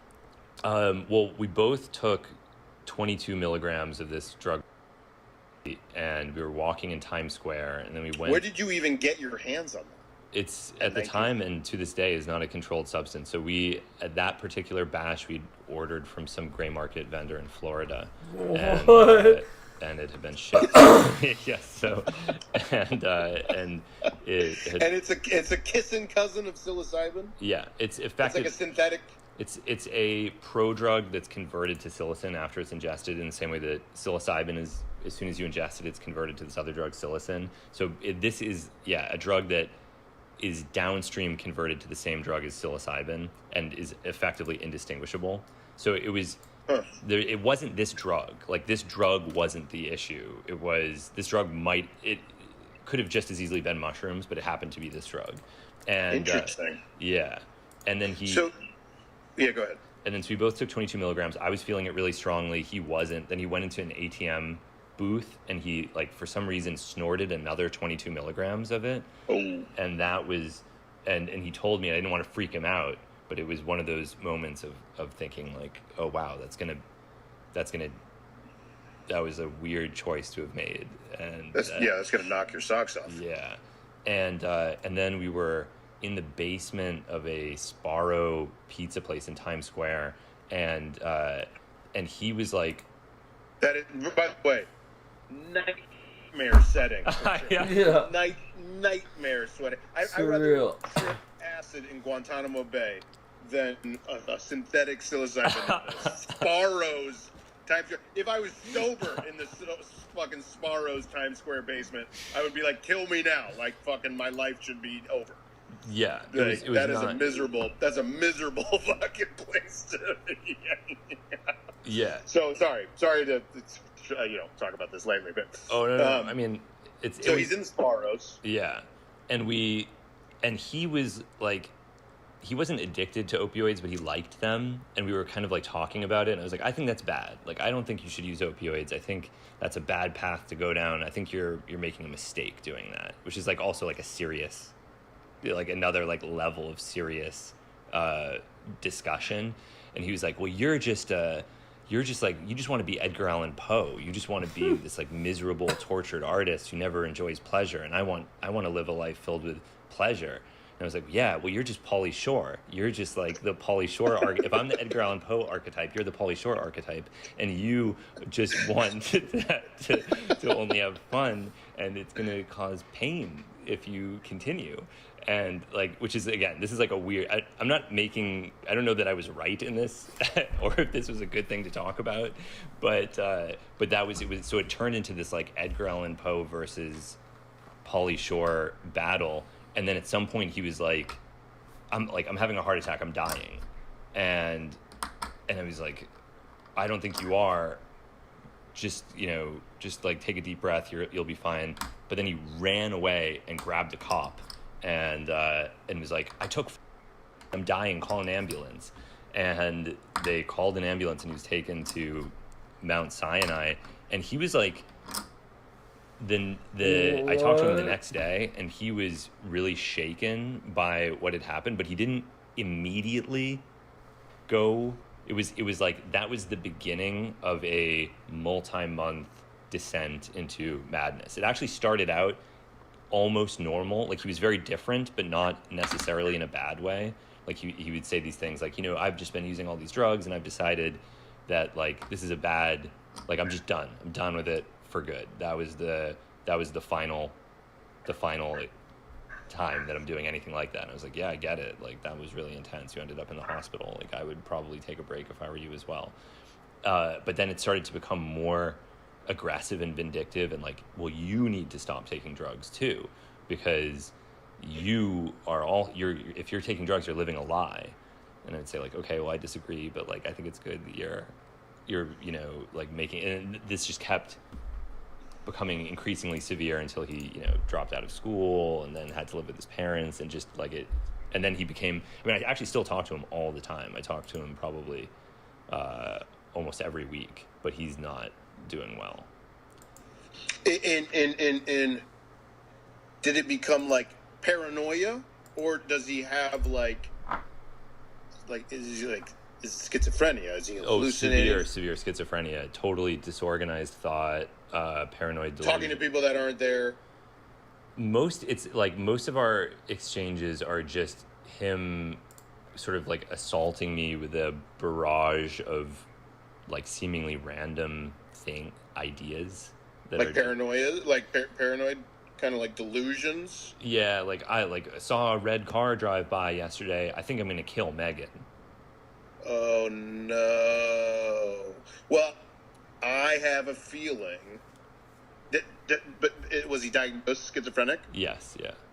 Oh, so he had schizophrenia, and it was like if you have schizophrenia between the years of 19 and 22, yeah, absolutely, is when it kicks in anyway, right? Absolutely, yes, it is. Maybe it was kicking in already. Then he snorted a line, and it just kind of sped up what was already there. Yes, and whenever I talk about this, yeah, I think it's really important to acknowledge that psychedelics don't cause schizophrenia, but they serve as a stressor for vulnerable people, and that stressor could have been a final exam or a breakup with a girlfriend or the death of a parent or something like that. But it was just tough to be present at this moment of the break and then watch the subsequent fallout and know that the kind of precipitating factor was this psychedelic experience, although I don't blame the psychedelic at all.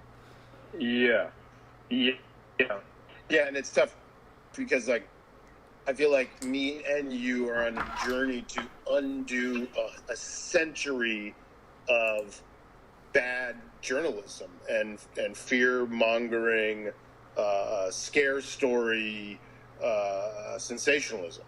Is Eric Andre all about tripping or something?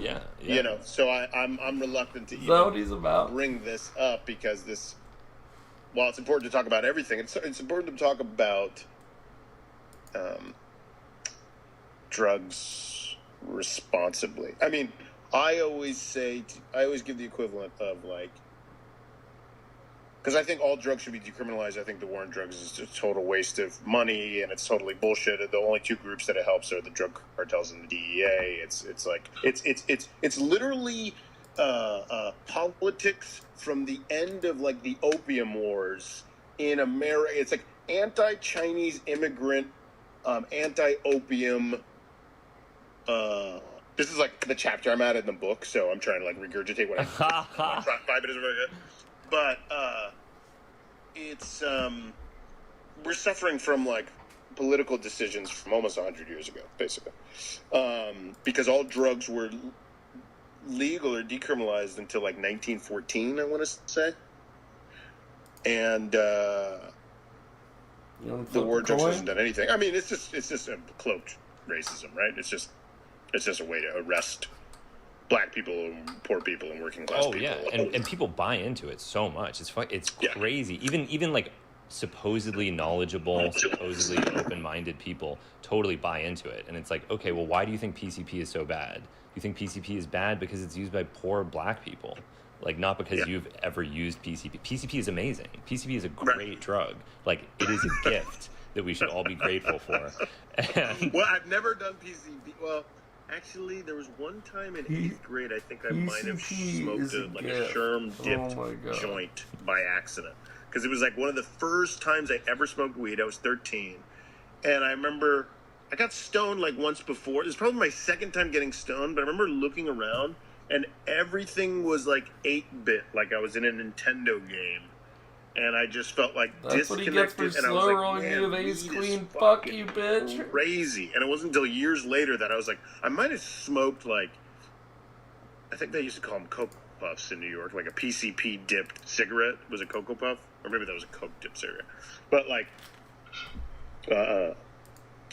PCP dipped joint. I don't know. But wow, doubled us up, Mr. Puppet Fingers. What's good? Most people, PCP is one of those things that, in the same way that if somebody takes an ecstasy tablet and they have a weird experience, they'll say that meth is in it. It's almost a thing that people use to explain bad experiences. It's a scapegoat. Yeah, or GHB is the same way. People will, if they get the majority of people that are drugged with a date rape drug, it's alcohol is the drug. They're just insane, and that doesn't invalidate the experience at all.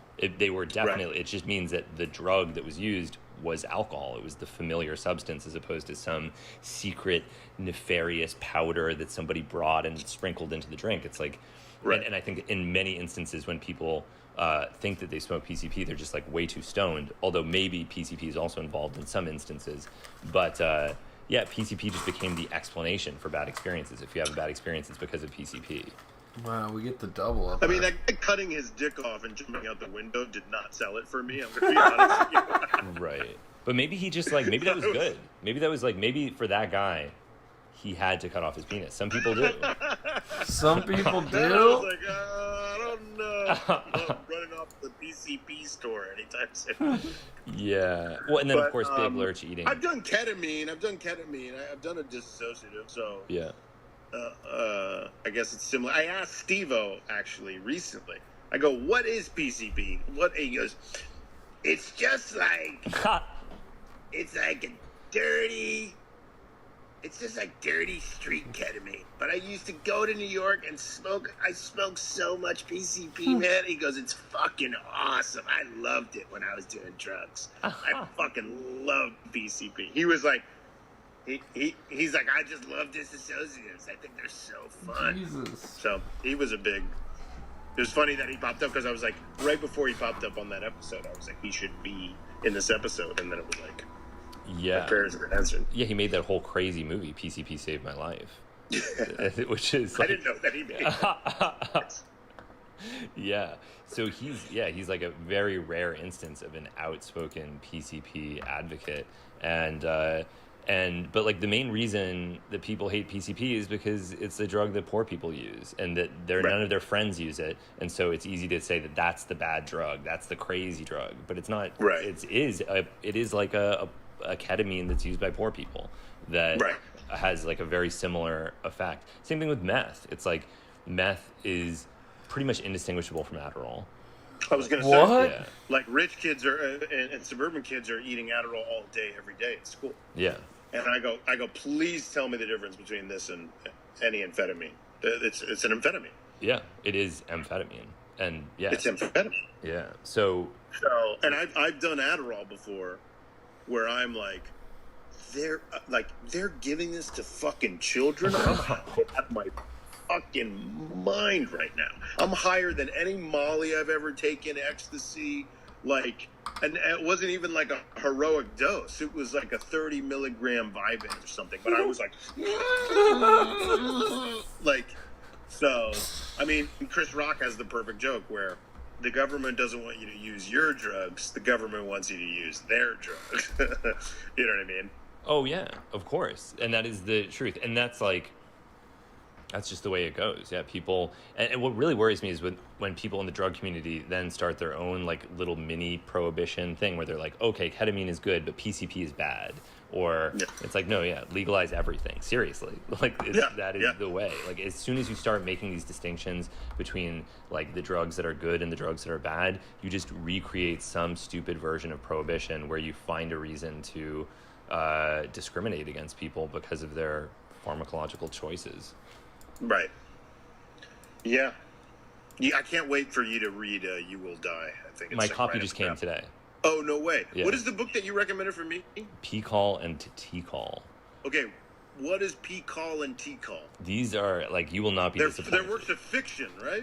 They are labeled as works of fiction, but it's for legal reasons called fiction, but it's very much non-fiction with names slightly changed. But they are the greatest books ever written about drugs by an enormous margin. Like, they are... Nothing like them has ever been written. It's this. What's the premise of the book? It's the true story of this chemist in California who, along with his wife, synthesized hundreds of psychedelic drugs, and then they tested them on themselves and their friends and wrote these very detailed reports of it's very sexually oriented. So it's like their experiences having sex with each other on all these different psychedelics. But also just their experiences and then his process for synthesizing each drug. So it's like a how-to. It's like a cookbook.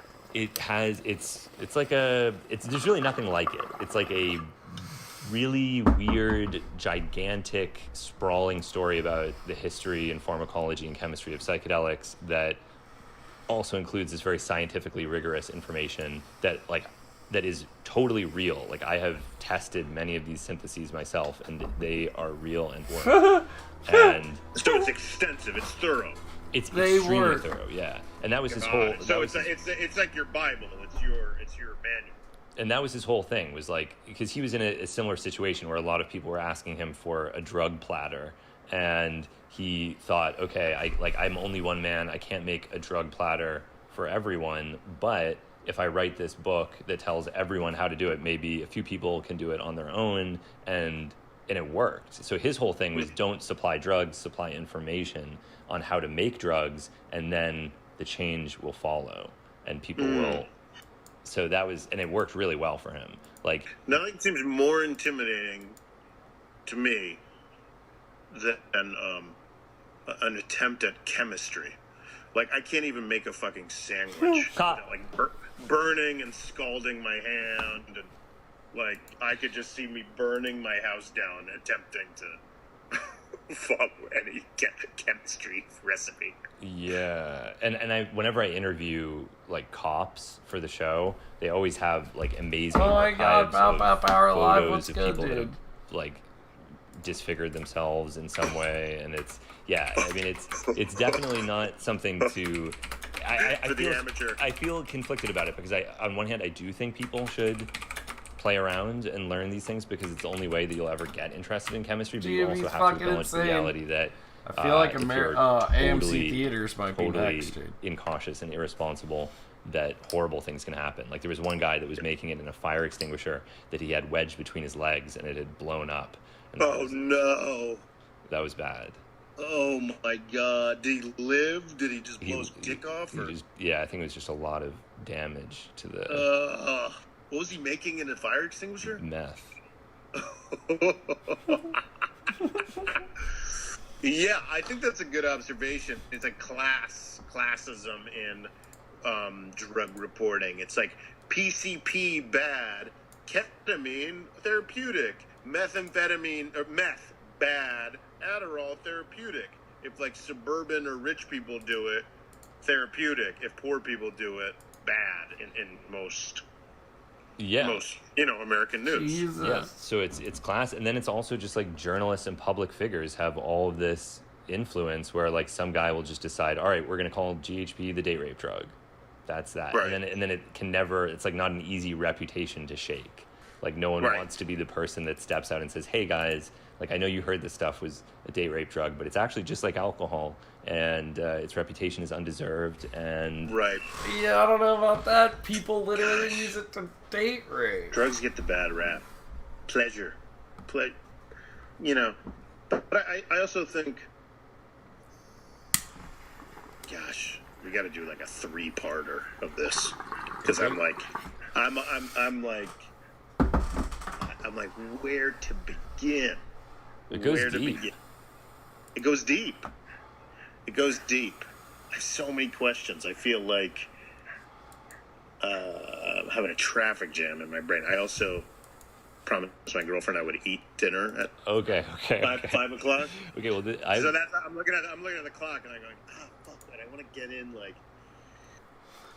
That was enough of that.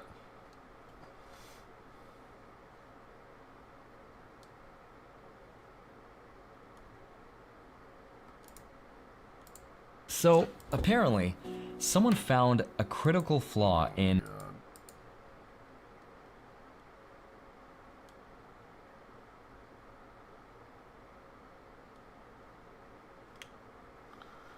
Banks are dropping. Is Cardano popping right now? No.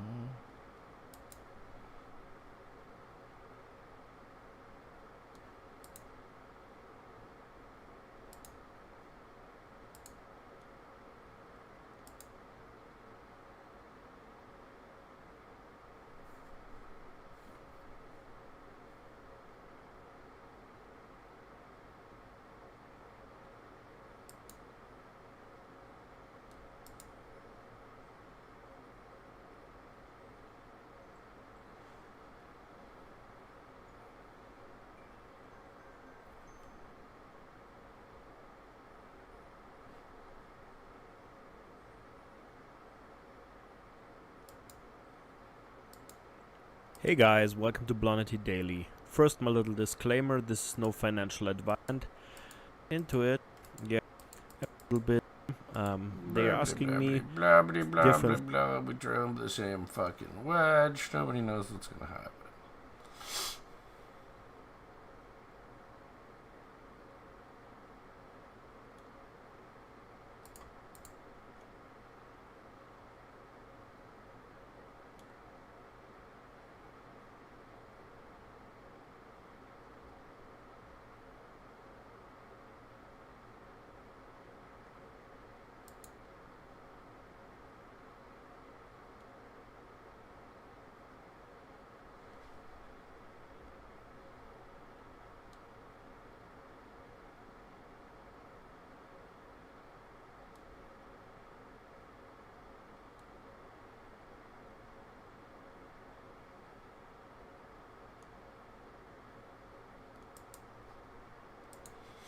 What the fuck is this? Is this dude finding mushrooms to trip balls in Puerto Rico? So as each state starts to legalize psilocybin mushrooms one by one, just like they did with cannabis, the interest in the Hot psychedelic stocks, community, let's go. mushroom Thank you for the cultivation biddies, let's has go. just exploded. So one day I was sitting there thinking, what if we could travel the world and show people how much work, the success, the failure, the heartache, the craziness that actually happens when you go looking for these new species of mushrooms, so that we could bring them to the world, so that science and the people that need them could have them. So that's what I'm going to be doing. You guys are traveling along with me, so we could go and find new types of species that aren't on the market. We could bring them home, so eventually all of you guys could have them. Let's go.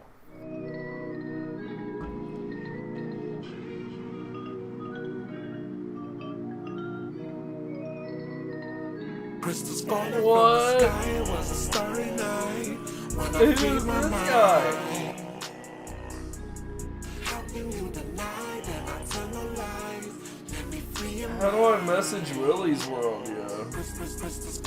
We need to talk to this dude.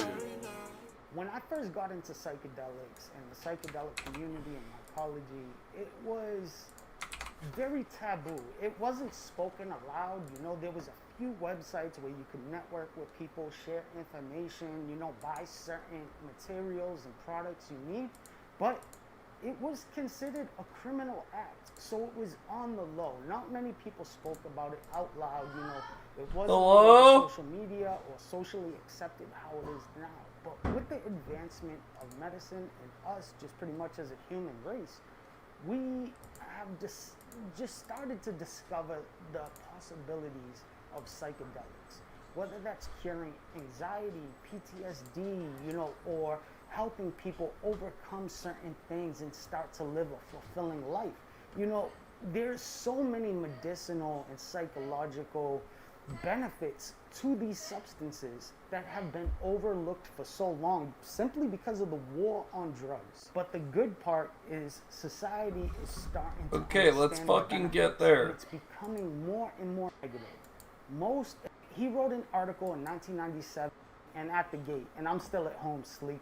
So I pack my bags real quick, I run down to the car, and I probably do about 150 to the airport. Literally, I have 45 minutes to get to the airport before they completely close me off, and I'm gonna have to get on the next flight. But the problem is, we're dealing with COVID. So they've completely cut flights in half, if not more. So there's not many flights. There's only 2 flights a day. You got a morning flight and a nighttime flight. And really, we need to use every second to our advantage. We need to be out there searching. We don't have time to burn. So pretty much breaking a couple traffic laws, I finally made it to the airport. I go through security, and there's literally no one here pretty much other than my crew of people with a bunch of camera equipment. So as you guys can see, it's absolutely insane. I haven't flown in the past 2 months, but before that we would fly once or even twice a month to go film in different locations, even when we started this web series. And it's so eerie. There's literally no one here. This is the first time I've flown since the lockdowns have happened. And this is one of the busiest airports in the whole United States. This is my hometown airport. You would come here, have to wait an hour in line sometimes. You know, getting through security was horrible. The line would wrap all the way around, sometimes even go outside the door on the jet bridge. Manifest, manifest, levitate, levitate. Knowledge monsters, we the best. Nobody can penetrate. Lot of rock to keep my aura strong. All right, so I get off the plane in San Juan, Puerto Rico, and I go down to baggage claim, and it literally looks like a biohazard area. When you go to collect your bags, they have a station. You can't even exit the airport until you either, one, do a corona test right there on the spot, or you've had it pre-done 72 hours before. As you guys can see, look at the way it looks as I'm walking out of the airport. Mind you, I probably got about 500 pounds worth of camera equipment, and I'm trying to get through this little chokehold of a corona area, and it's absolutely insane. Luckily, my manager already knew about this in advance, so I had went. My manager, bro, you got fucking and got it done, so it was pretty easy. 42,000 subscribers. But there Check. was a huge line of people Check. waiting there that had no idea that they had to get a test done, and they were getting it done right there. Regardless, everything is good. I just got my Jeep, so I'm gonna be heading about 2 hours northwest of San Juan to the city of Isabela, and that's where we're gonna start this journey. Isabela is an amazing place. That whole area, Aguadilla, Isabela, Quebradillas, is very, very tropical and lush, and there's so many different types of fungi that grow in that area. Almost every single person has a cow, a horse, what do you want for dinner? Donkeys, all different types of animals on their property. I mean, literally What? going to pick up the Jeep, we drove by the public housing over here, or the projects, and there was horses tied up in the courtyard of the projects. So literally you can find horses and cows all over the place. So literally mushrooms Merry grow Christmas. all over the island, no matter make where one for you you are. every But we're year. gonna start our journey there, Hold on. and we're gonna hit all four corners of the island and search Huh? for I make one for amazing you every fungi. year. What is Everything this? is good, so we're about to Thank make you that so journey 2.5 much. hours What is northwest of this? San Are you Juan. streaming? You are awesome. I We're gonna am. I'm get in a something to poker eat. tournament. Puerto Rico has some of the most amazing food, hands down. I've been to many Oh, different countries all wow. over the world. And Puerto Rico Thank has some of the you. best food out there. Driving through With Puerto toilet Rico paper. is really The good. toilet paper. You know, I don't know where Just the people get their leftover license roll. from over there. The but roll, I'm telling you right now, wow. if you're not on your P's and Q's, What's Not for to be rude dinner? about it. No, I really appreciate it. I'm not. Super rude. No. No, let me get your nose, bro. You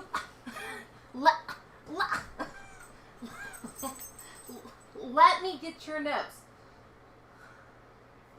Hey, He doesn't like it. too bad. You had a piece of dirt, bro. Okay. What's You're for so dinner? fucking silly. Oh, that hurt.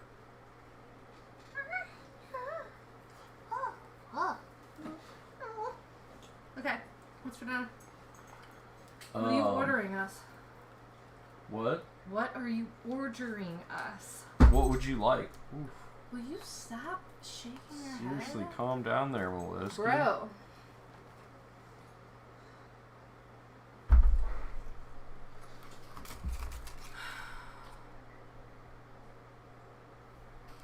What do you feel like?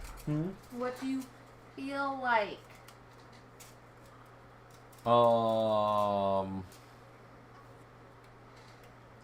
You want Chinese, like I said earlier? Would you like wings? I'd rather do Chinese. Would you like? Do you want to run down some options, or you want Chinese? I think I'm good with Chinese. You want Chinese? Yeah. What would you like? Can you pull up the menu, or is that too distracting? What would you like? I don't know. I want to change it up because I don't want rice. Well, I'm gonna get rice, but we can get whatever. You know, the meals as well, right? That's what I'm saying. I want to change it up. Okay.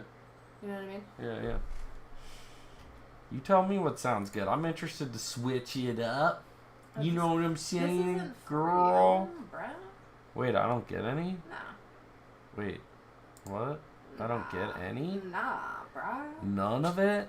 Nah, it ain't for you. I don't get any of it. Oh, I didn't realize that General So is pork. That's funny. Okay. You so much. What's good, Power Live? We appreciate it. Beef?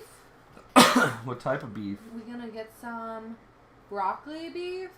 Beef and broccoli? I love beef and broccoli. I am so down for that.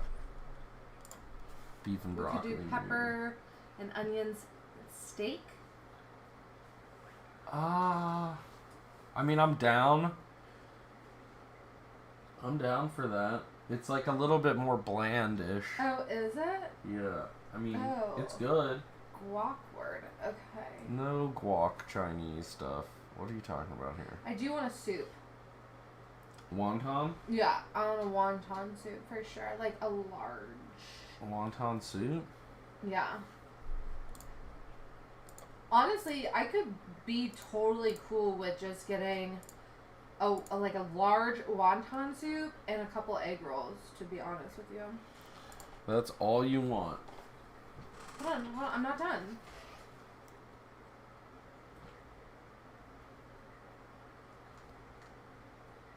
That's not all you Because I want. can't really fry Japanese come here, chicken buddy. dumpling. We could get some pot stickers, Come here, buddy. but we'd have to get them fried. Oh, wow. Oh, wow. Okay, I think that's what I want. What Okay. would you like? I want a large wonton soup and the 6-piece pot stickers, the fried ones, not the steamed. Okay, wait a minute. Pot stickers, 6-piece. Can I have some of those? You want some of my meal? Why don't you just order 2? 2 Because orders. you know you want like all of them. Pot stickers, love 2. That's all it says. You can't like choose between. It Mm. says fried. Yeah. There was another one up top that said steamed. Okay. How much was that?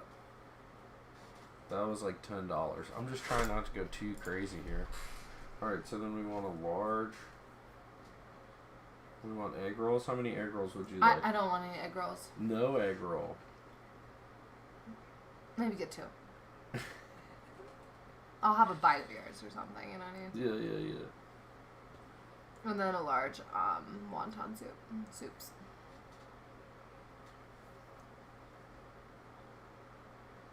There you go. Nice. That just says wonton. Like there's no large or small. Can we split one? We'll split one. Okay. That's interesting. Okay. Wish we had chocolate in the house. Let me guess, you did not feed the dogs and that's why they're like going crazy right I now? did not feed the dogs.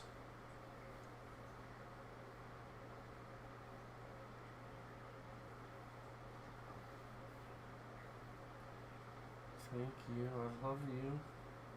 Do you? I do. Do you? I do love you. What type of fried rice do I want? With chicken? Don't you always get that? Yeah. Why don't you just get regular fried rice? Chicken.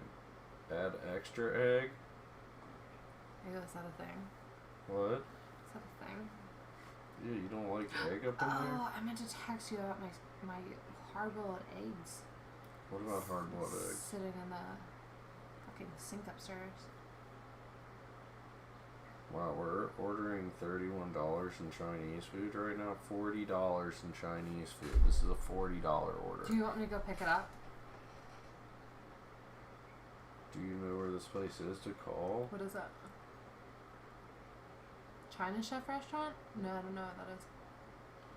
Where is that? I'm just gonna place the order. Okay. $36. That's kind of fair. If we went out, we'd spend way more than that. Right? Yeah, I'm really excited for these dumplings, these pot stickers. It says we'll be here in 45 minutes. 30 minutes. You're 40 minutes. so beautiful. You're so beautiful. No. You're like extraordinarily beautiful. Thank you. You scare me. Why? I don't know. That was rude. Just trying to give you a compliment. You're so beautiful. Mr. Man. I have a really long day tomorrow. Do you? Yeah. You know what I need to do? I need to honestly put in like hella hours myself this week. Do you? It's the last week of the month, and I'm super close to hitting this goal, but to hit it, I need to do like 10-hour days. Tomorrow, fucking Wednesday, Thursday, and Friday. Okay. Okay. Yeah, because I gotta go to the high school early tomorrow. That's important. Like at 8. That's important. I will be live. I will make the coffee. No, I won't even be here unless you get up at 6. I get up super early. Because I gotta leave here by like 6:30 to go to before care, and then I'm going straight to the high school. I'm not stopping here. Well, yeah. Yeah. Nope, you're up first. You make coffee? I don't get up early enough to make coffee. You know what I could do? That would be a Can time you set saver. it on a timer? No, but I can fill the container, like right when I get up, before I get in the shower. That would be legit. Dude, we need that motherfucking espresso machine no here. fucking shit. Step your game up, dude. Get a job. You get a fucking job, hermit. Seriously? I haven't left this basement in so long. Maybe we'll have to get one of those here soon. Yeah, they're like for quick $2,000. No, they weren't. Was it? It's gotta be. A homemade espresso machine? What are you doing? Whoa, my love. Why are you so like just nonchalant about everything, bro? Dude, this is the exact one they have. It's only $700. Really? I will fucking snag that bitch. Yeah, isn't that it? That's the exact one. But we don't grind our beans. The Breville Barista. Holy shit, look at that. That other one is $21,000. Yeah, we're obviously not getting the start your own Starbucks espresso machine. Why not? You want Damn, me to get a job? There is a $1,000 one. That's crazy. What are you doing? Like, why are you so fucking crazy? Power live with the sub, dude. Dinner off to get me some. Peace out. Power live. We appreciate it. How many viewers do you have right now?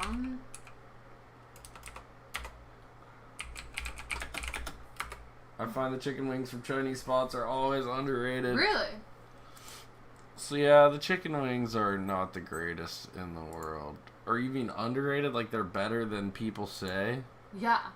Sometimes they can be good, but I feel like it's always too much of a gamble to try it. You know what I mean? That's fair. Holy fuck, $2,500 for this one? Is that the one they got? Ow! Which one did they get? There's different versions. Just, he's Dude, a text away. We need the Barista Express. Why don't we just get the smaller one? Dude, what is this Bambino? Why No, don't what are you you just talking get the about? When we smaller do one? things, we do things right out here, But okay? why do we need that?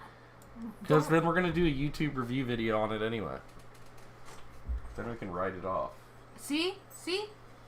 What? What did I say? A couple grand. Yeah, I know. They don't have that one, though. I'm about to text him right now. Go down. Just get the single one. We only need to make a single espresso at a time. What is the... I'm going to ask him.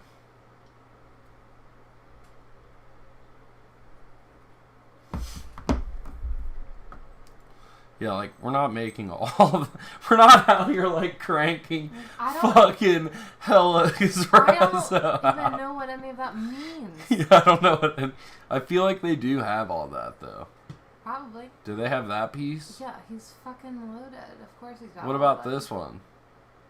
I don't even know what that is. Like what? I don't. They definitely have. one? They definitely have that top one. It's got to be the top one because it's the two thing. No, but theirs like stuck out over here like Yes. this. That. Like this one. Yeah, that thing maneuvers. Hold on.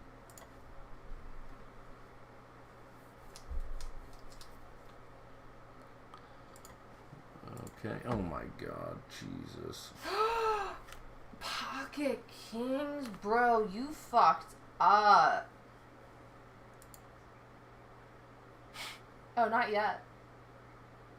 You're still in it?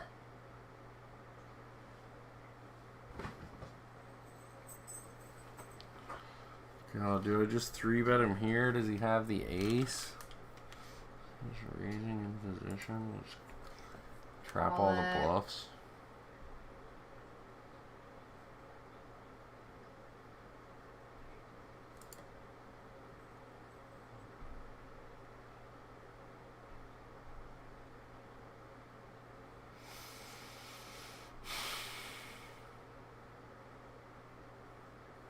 How nervous are you right now? Super nervous. He Why checks. are you in your dirty basement? He checks, dude.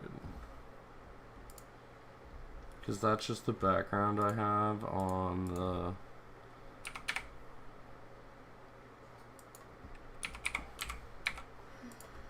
on the poker tables.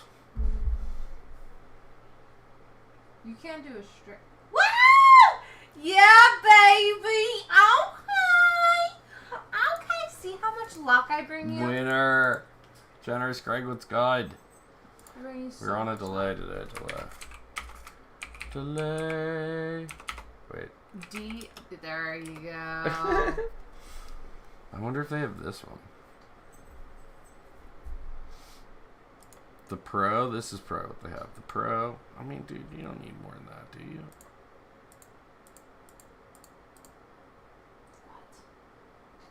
I know. You are like the most annoying dog I've ever met in my entire life. Like, what makes you think that this is about you? Huh? What makes you think it's about you? It's not about you.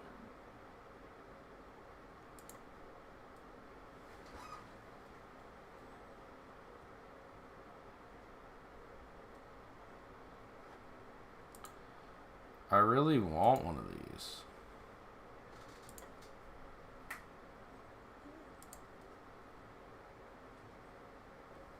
Yo, I have an espresso machine I don't use. It's still in the box. What? Send it our way.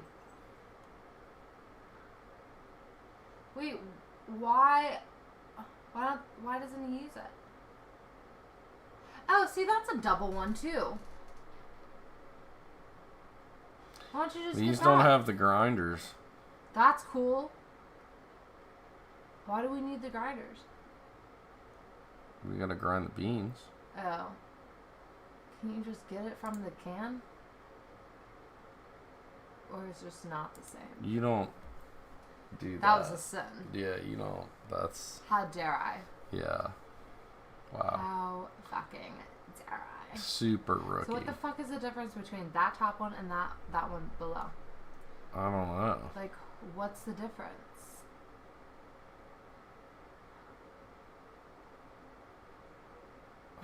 True next generation super automatic espresso machine. The Oracle Touch. We're not paying over $2,000. That's great. That's dumb. Swipe and select though. I'm good. We don't even drink that much.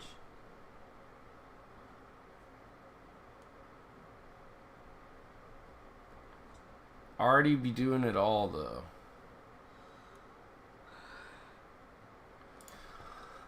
Snagging a burr grinder.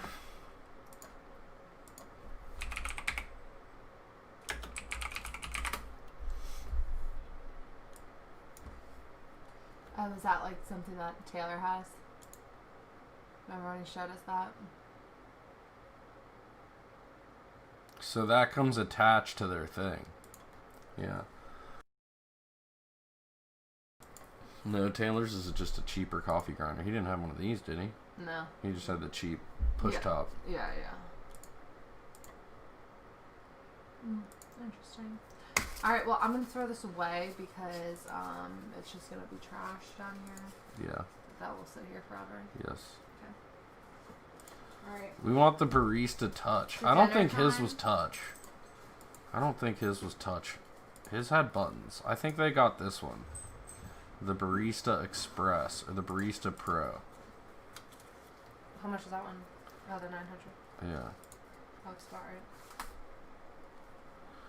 The new intuitive interface that provides all the information you need to create third wave specialty coffee at home. Maybe he did get the one that's fucking super dank.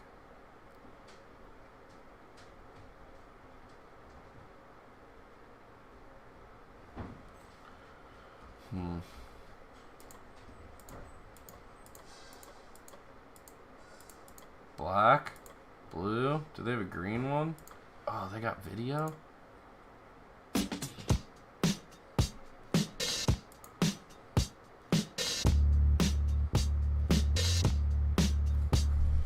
Oh, his is just the one with the fucking buttons. Okay, so his isn't even the Pro.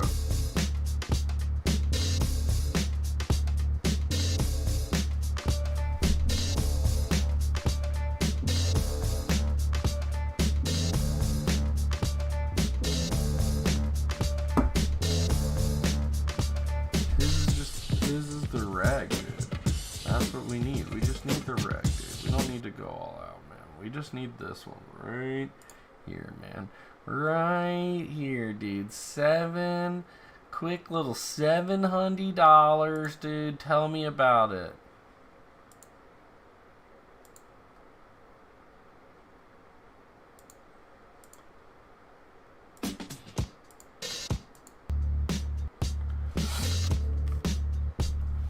Auto grind. Tamp.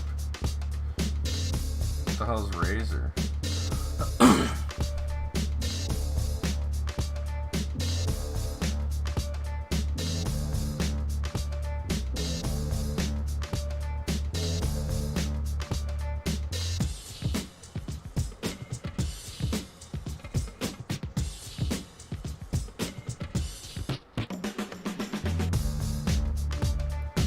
Wow, this seems like a lot.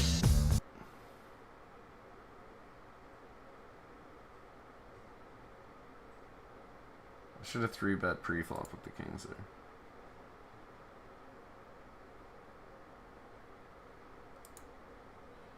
The way we enjoy coffee has evolved over time, from a commodity through to an artisan appreciation.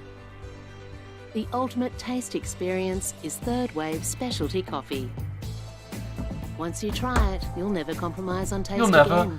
You'll never compromise on taste again. Experience third wave Experience specialty the coffee. third wave coffee. They just throw their ads on YouTube. Oh, chat. Oh my goodness, chat.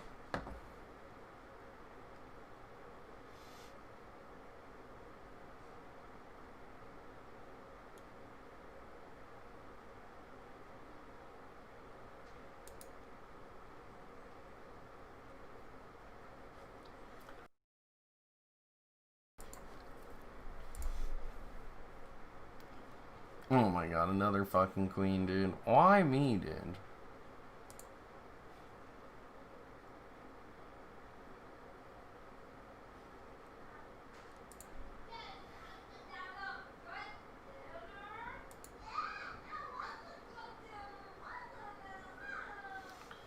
Motherfucker, dude. Alright, dude. Show me your queen.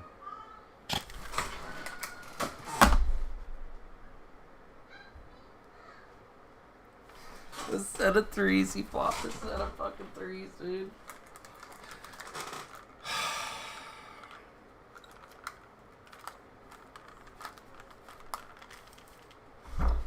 Flopped a set of fucking threes, dude.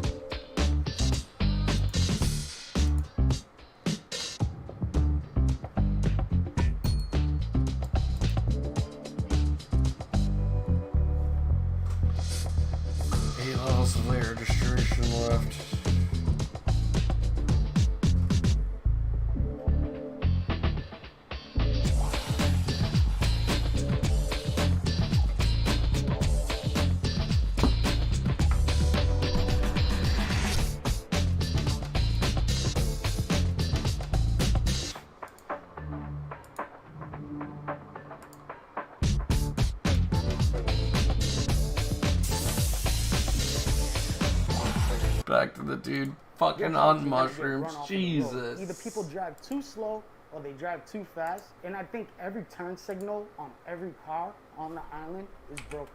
So, I don't know. So we're driving there and we're realizing we're starting to lose sunlight really quick. We thought that it would only be about an hour and a half, a 2-hour drive from the city of San Juan to Isabela. But the GPS, of course, decided to take us all What these is he back talking roads, about? which turned to pretty No, much a we're 2-hour not. trip into a 5-hour journey.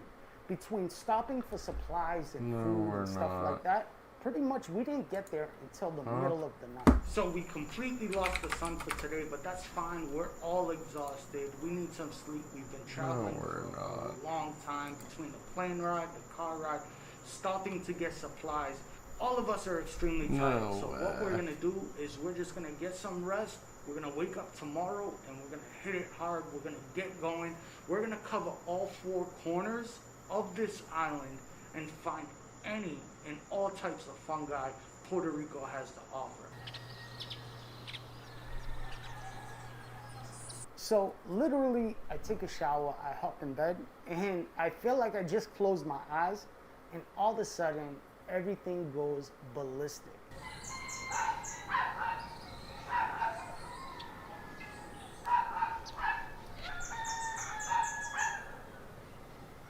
I mean, there's roosters cock-a-doodle-doing, there's dogs barking, there's cows mooing, literally at the crack ass of dawn. So even if I wanted to get some sleep, it was never gonna happen.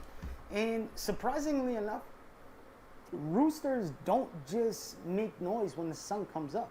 They do it all day long, every second of every day. Rain, sunshine, No way. does not matter. So we decided, let's just go grab some breakfast because we have a big day ahead of us. We're gonna be heading to a location that has a really recent report of finding a cluster of Psilocybe gilartentis.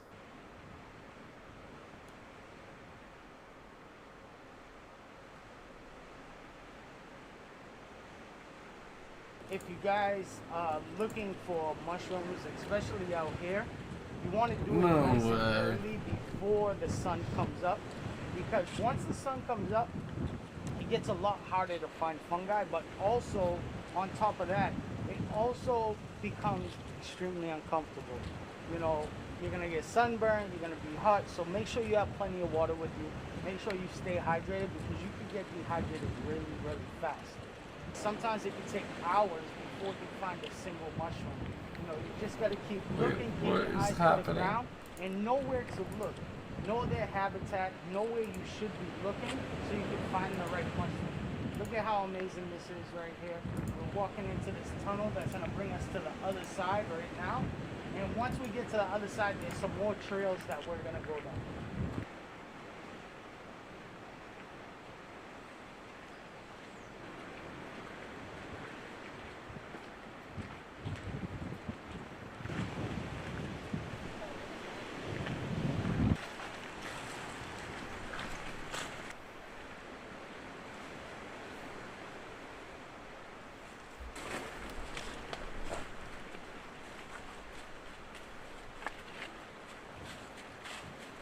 You know, the thing that's against No us way. at this point in time is that it's really, really dry.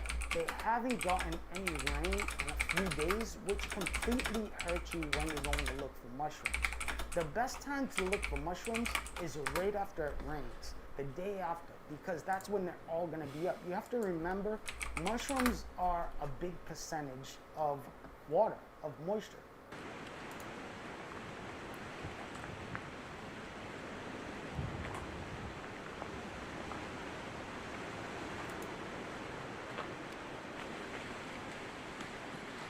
Dude, no way. It's not I don't believe this. I don't believe this. Why doesn't it show it over here? Type of mushroom, even if you know the habitat that it grows in and you have the perfect location, it doesn't mean you're gonna find it. You could go days, you could go weeks without finding one specimen that you could take a sample from. It's literally like looking for the smallest needle. Bro. in the biggest haystack. So the mushroom that I'm actually looking for actually grows off of the sides of trails in the clay. It actually doesn't grow on manure like Psilocybe cubensis or Pinellia sciensis. It actually grows in the clay, decaying wood, decaying leaves, off to the sides of trails normally, typically. So that's why I keep looking off to the side of this trail, because they're a little hard to spot. They're small like Pinellia sciensis, but they're dark in color. But they're very distinctive when you see them.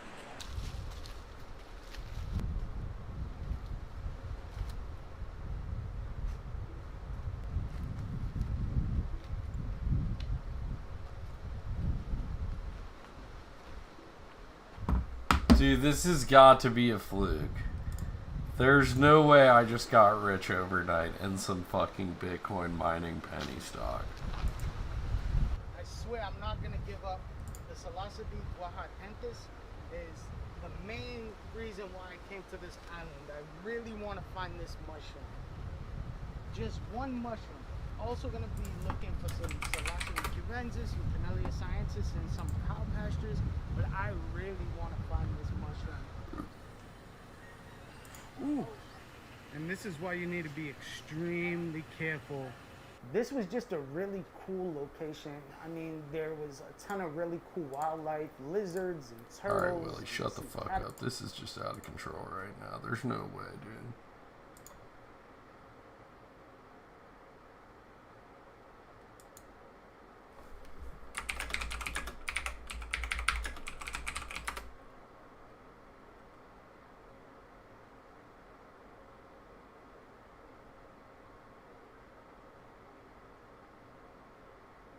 There's no way.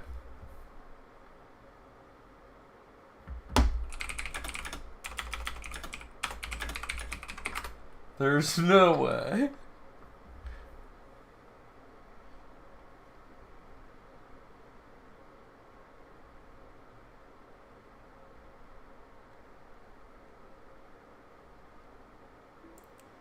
No way.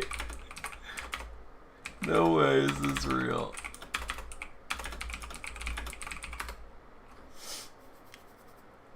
There's no fucking way, dude. There's no way that that's real.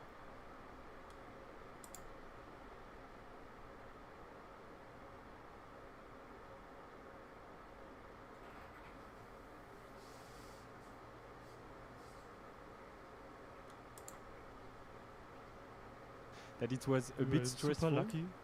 We were super lucky. I fed some raindrops.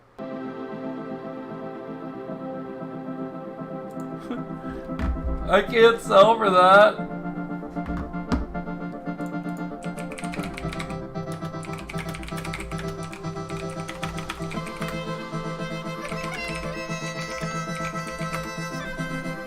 Yes, disco talk. I can't sell for that though.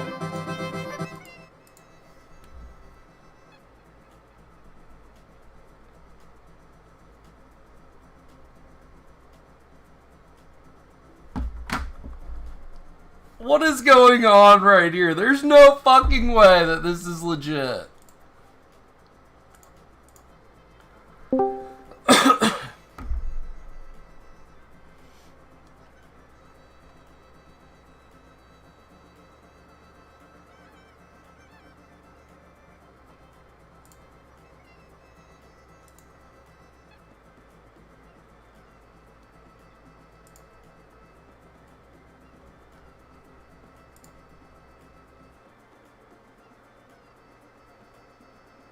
Dude. Yeah. Can you hear me? Can you hear me?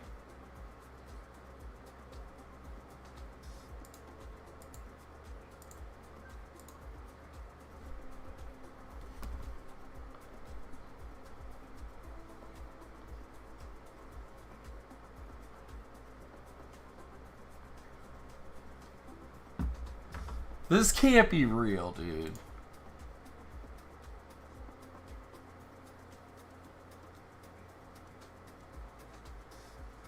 This isn't real. This isn't real, dude. I don't believe that this is real.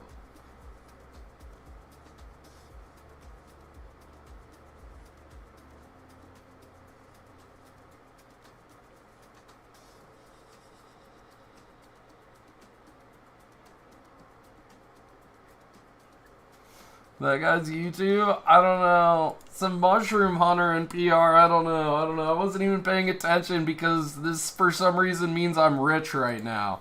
Like, I literally bought 30,000 shares of this stock. There's no way this is real, dude. There's no way this is fucking real. Yes, okay, I can hear you. Can you hear me? Dude, yeah, there's no way this is real, right? It's fucking real, bro. I don't know how it's real, but it's real. I don't know if it's going to stay, but it's real right now. I can't sell right now, so it's not real. Okay, I'm going to turn my volume down. Dude, why doesn't it show it in my broker? I don't know, because it's only showing in Schwab. It's showing at investor.com.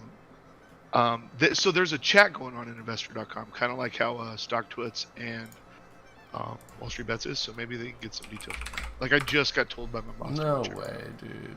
And I put in an open order, and it's not selling it. But of course it's not selling it. Did you put it after market order to sell? You can't sell pink sheets after market. There's no way.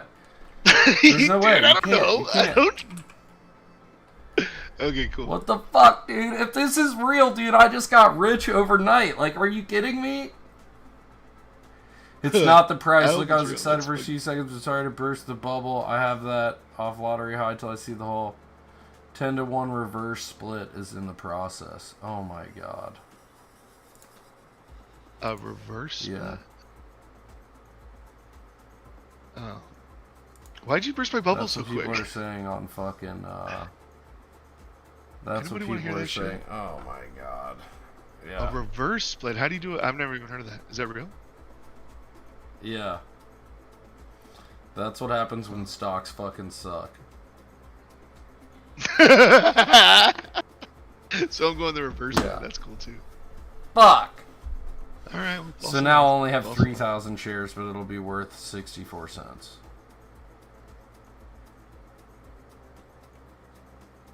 That sucks.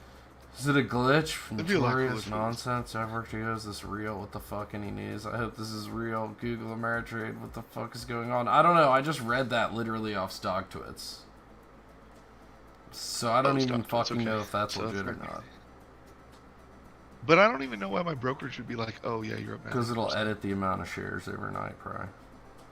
Although I guess it would, when it edits the price, it would edit the shares, right?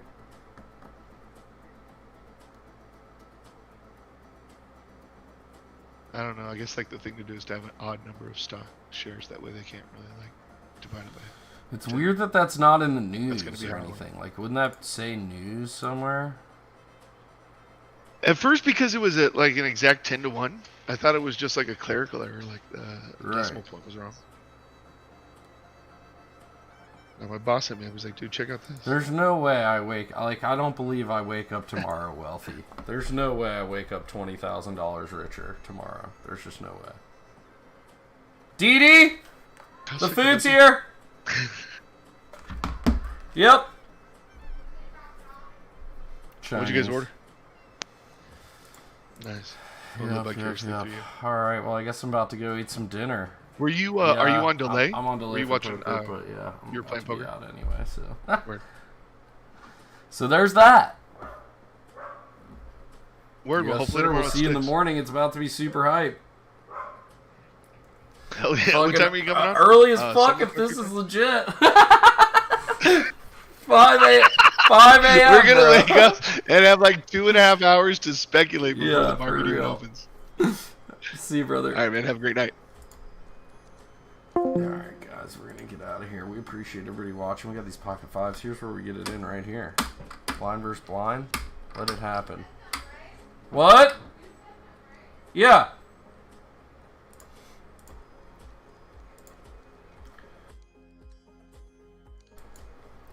Supposedly the stock we entered from 64 cents has done a reverse on it.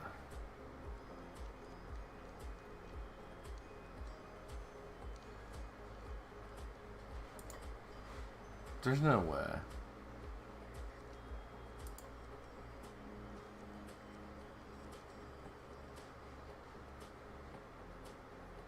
Weird high close, 60 cents of why not much clear. Did somebody seriously overpay?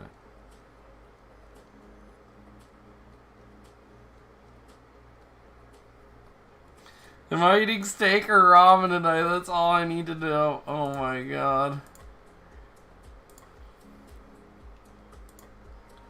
Who won that hand? Alright, chat. We're gonna let the stream go and eat some dinner, but I don't know. If we somehow manage to like quadruple it up and fucking go on a deep run, we'll fire the stream back up. You know what I'm saying? Until then, we'll see you tomorrow. Peace.